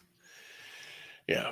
And that's what I basically did. The whole lot yesterday, I had the revelation of saying the master of indifference, because that's the whole idea. If you basically become a man or a person, you yourself, don't let anything ruin your day, ruin your shine, dull you. Don't let anybody have that power over you. Think about that. Power is not taken. It is given. I'll say that again. Listen to what I'm saying. Power is not taken, it's given. Meaning that if someone has power, Someone gave it to them. Bottom line. Even if you have a gun to your head, if you bow down, you gave it away. That's cold hard truth, baby. But the truth is the same thing. Love is expressed by what you do, how you love, how you give. And then the paradox there is that sacrifice, the first person you have to do it to is yourself. And that is the hardest thing. How do you give something that's only to yourself? Because again, sometimes you think about it. Do I actually deserve this? And you do. That's the whole point. You do deserve it. We've got to start loving ourselves. That's what's important. Yep.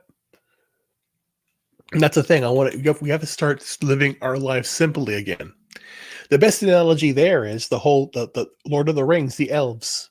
They rejected the mining and just wanted to live in harmony and built ornate tree houses and stuff and lived off the land and didn't destroy and dig up things like the the dwarves did. And that's the whole point of the story, to teach you different sides and the circumstances. And the whole idea, like the Ents, the whole idea that they protect the forest, don't chop down the trees. Being a conservationist, that's important too. Environmentalism is not the way to go. It's conservation, to be a steward of the land. You remember that, steward? You're not the king. You're the steward. You protect the land. And you protect the land, you protect America, not because for your own benefit, but for your future generations' benefit. That's the key. Anyway. Guys, I better get going. It's a little after 3 hours of this right now. And I should get some sleep. Why? What do you mean? You can ask questions if you want me. If you can still, I need to cut loose too. Okay. Yeah. No. Yeah. If you need to go, you need to go. Again, and with Janet, got disconnected, and the show got derailed with the shit show. And no, again, I really appreciate everybody that came on here. And we'll talk soon. Just want to make sure that this will be the longest stream, or whatever. But I can do. Should I really take the shit show to the next level? Theoretically, you know what?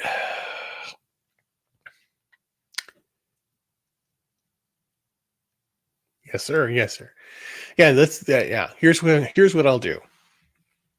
The show is going to be over, but I'm not going to shut the feed yet. That's what the next level is. The next level is going to be basically, I'm going to shut the lights off and still do stuff wrapping up, and then if anybody has any questions about anything, you can do it. It may last again. This may not mean anything, but that's basically the next level. Next level is I'm going to start preparing for bed, and then be ready, and then do other things, because I still got a lot of stuff I need to do. Because the one thing that I do every day is I do a lot of writing. Not also reading. I write. So if I have to write something down, I will review my notes, and then I put everything in my computer, and then, make sure we're all done. Yes, I'm on Discord. Where is that thing? Gotta find it again. Where is it? Is this Discord here? Let me see here. Who's this? Oh. Wait, guys, I'm looking at. See, this is what I'm saying. I'm just like. Oh my God, what the freak? Hold on. What am I see, I can't even share you what I'm looking at. Yes, I'm on Discord, but I don't know how to do anything. What do I do? Yeah, I can't even. Can I do that?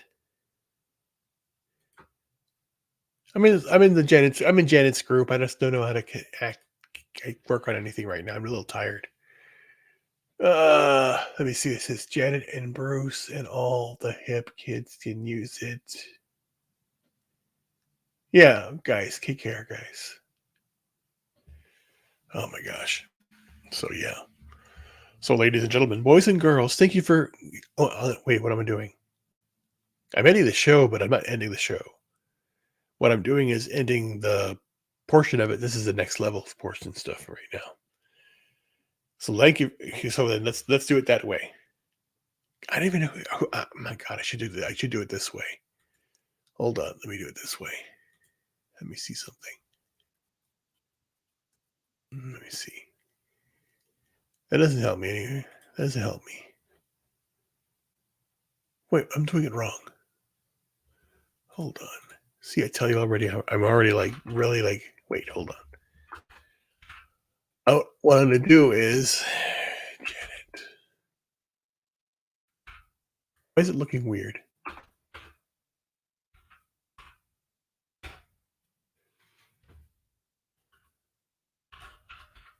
There we go. See, I'm saying this is a real shit show. Okay, good. That's what I need to know. I just want to know how many people are watching right now. Yeah, please reach out to me on Instagram, Twitter. It's at Reuben Haynes, REUBENHAYNES. Reuben Haynes, no Christopher. That's my at Reuben Haynes. That's all together. That's how you connect to me. Is that there? They are there. It's everybody. It's you, Reuben. It's you. No, it's not. It's you. Wait, now she put something again? Janet, is that you? Okay, there's something else. Sorry. I thought I saw something. It was weird. Let's see here. See ya around. Yes, sir. Good night. Anyway, what am I gonna do? Okay, so then basically like this is what I do. When this is let's say the show ends right now. Da-da-da-da-da. It's over. Show's over now. Oh my God, the show's over. What did you think of the show? It was pretty damn good. Anyway, talking to myself. No, I'm not a schizophrenic. This is what it is. This is how it's me talking. This is me being funny. And now I'll take my shirt off. What? No, I'm not going to take my shirt off. Let me see. What's seeing many?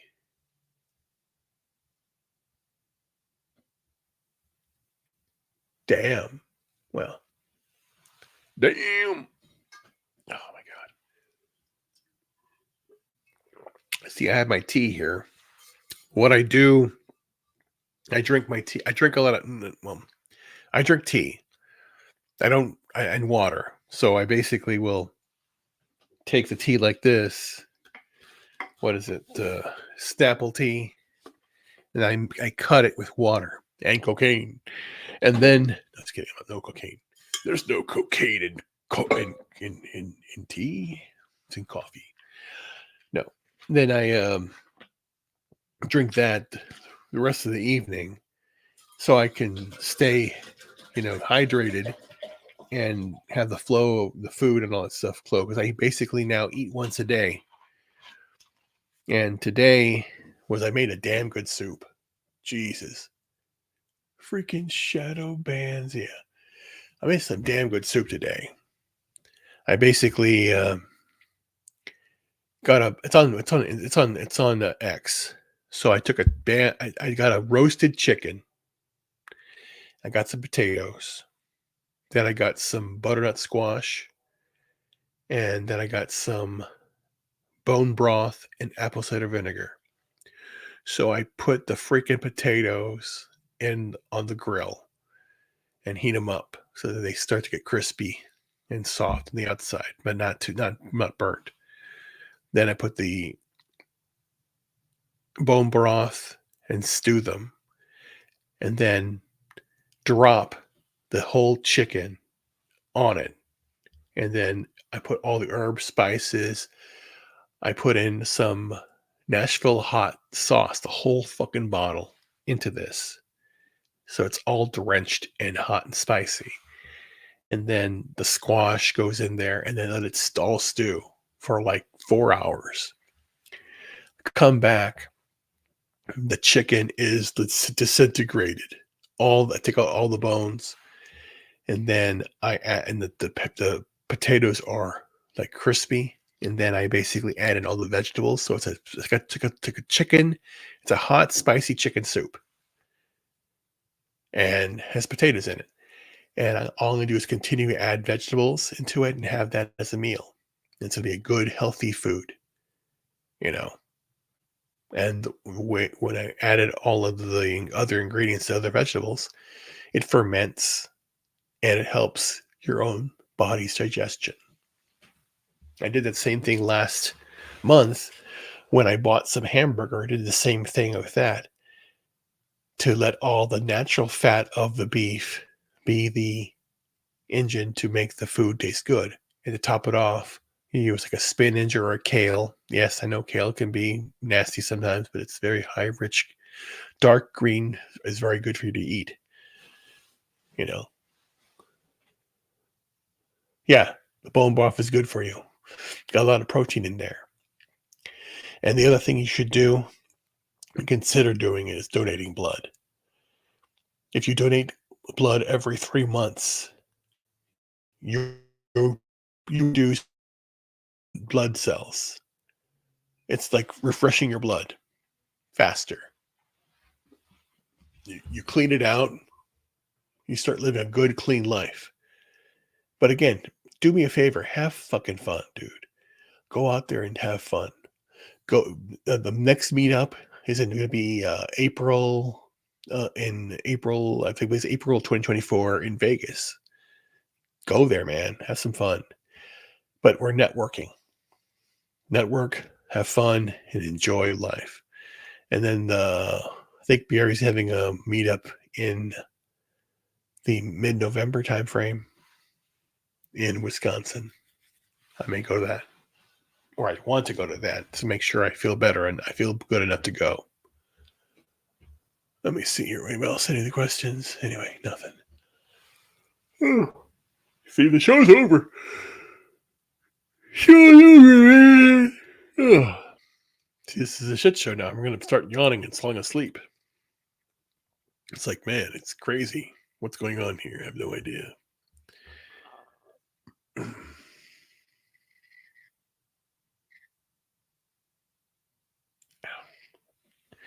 Yeah, but right here it hurts. Because that's the other thing. I have this all the muscles are very, very tight. I think it's just you now. And okay, shit. Well, dude, if you have to go, then go. I'm just gonna stay here for a little bit. You don't have to stay here. If it's nobody else, then I'm just gonna close it off. I don't want to do anything. Ow. Oh, man. Let me see what else is going on in the world real fast. This is what I would do. I would basically come out here and look at the freaking,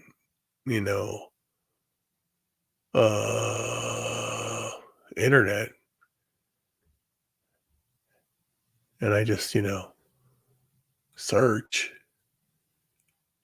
for what's live right now. Ow. Boy. And it's going to be few people. Horror's live. Jeremy's live. Who else is out there? Lone Star. Just kidding, that's not Lone Star. Nope, that's about it. Termy Wormy, what's going on with him? Oh God. Oh Lord, what's he doing?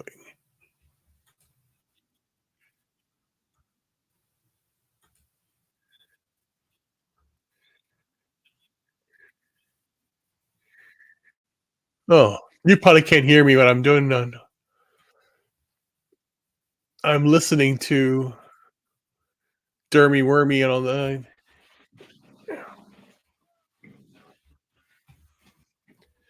Let me see what they go doing. Back tower power.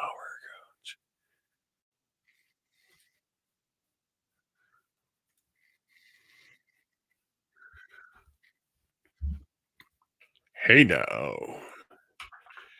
Hey now.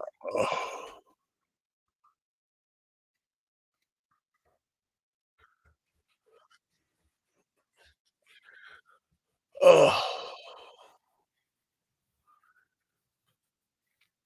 This is getting crazy. Oh, yeah, nice. Good job. Good job. Wait, boss. Ugh.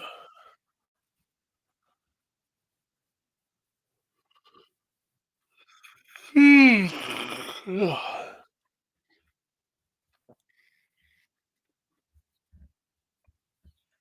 Oh. Oi.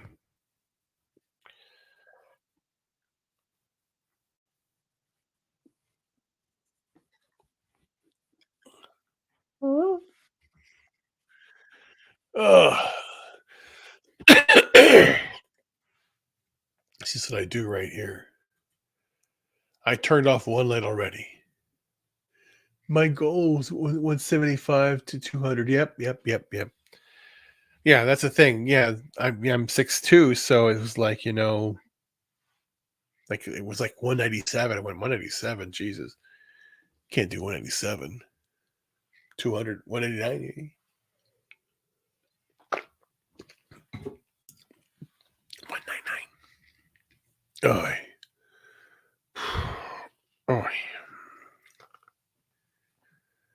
Oh, tired. Anyway, yeah, it's getting late already. Now, let me see what's going on here. Show's over, buddy. No kidding. What's going on?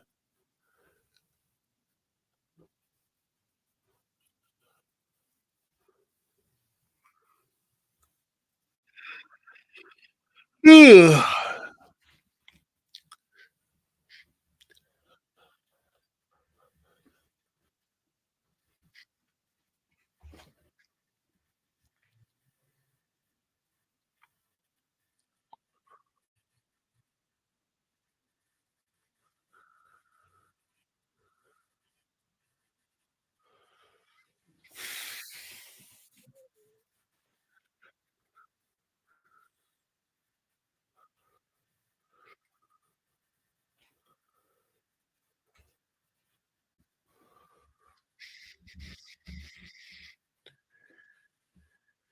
All right. Ugh.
I want to dab that ass, baby.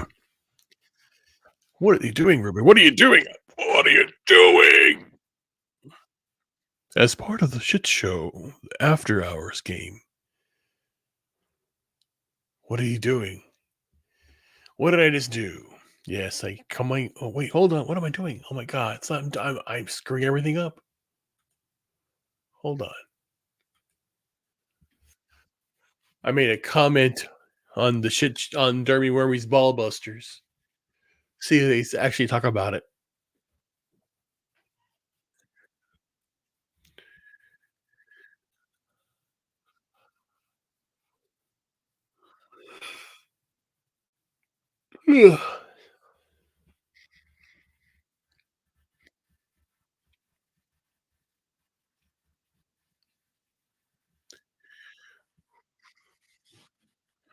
Library.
Oh my gosh.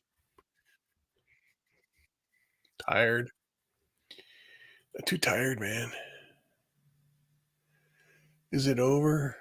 Is it over, man? Let me look. Tired.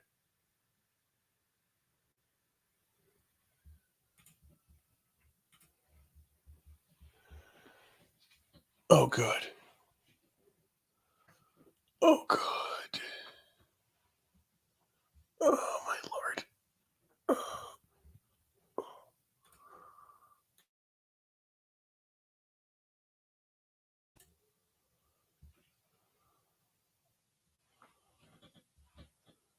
Oh, man.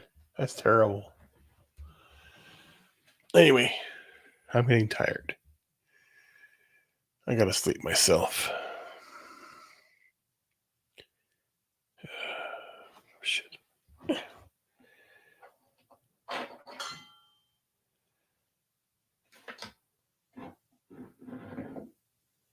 Anyway, I gotta go to bed.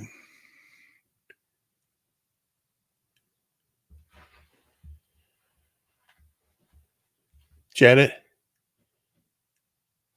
we tried. It was fun. It's a shit show. Perfect. In every way conceivable. You know. So we did it. And oh, we'll talk later, everybody. I'm going to go because I'm tired.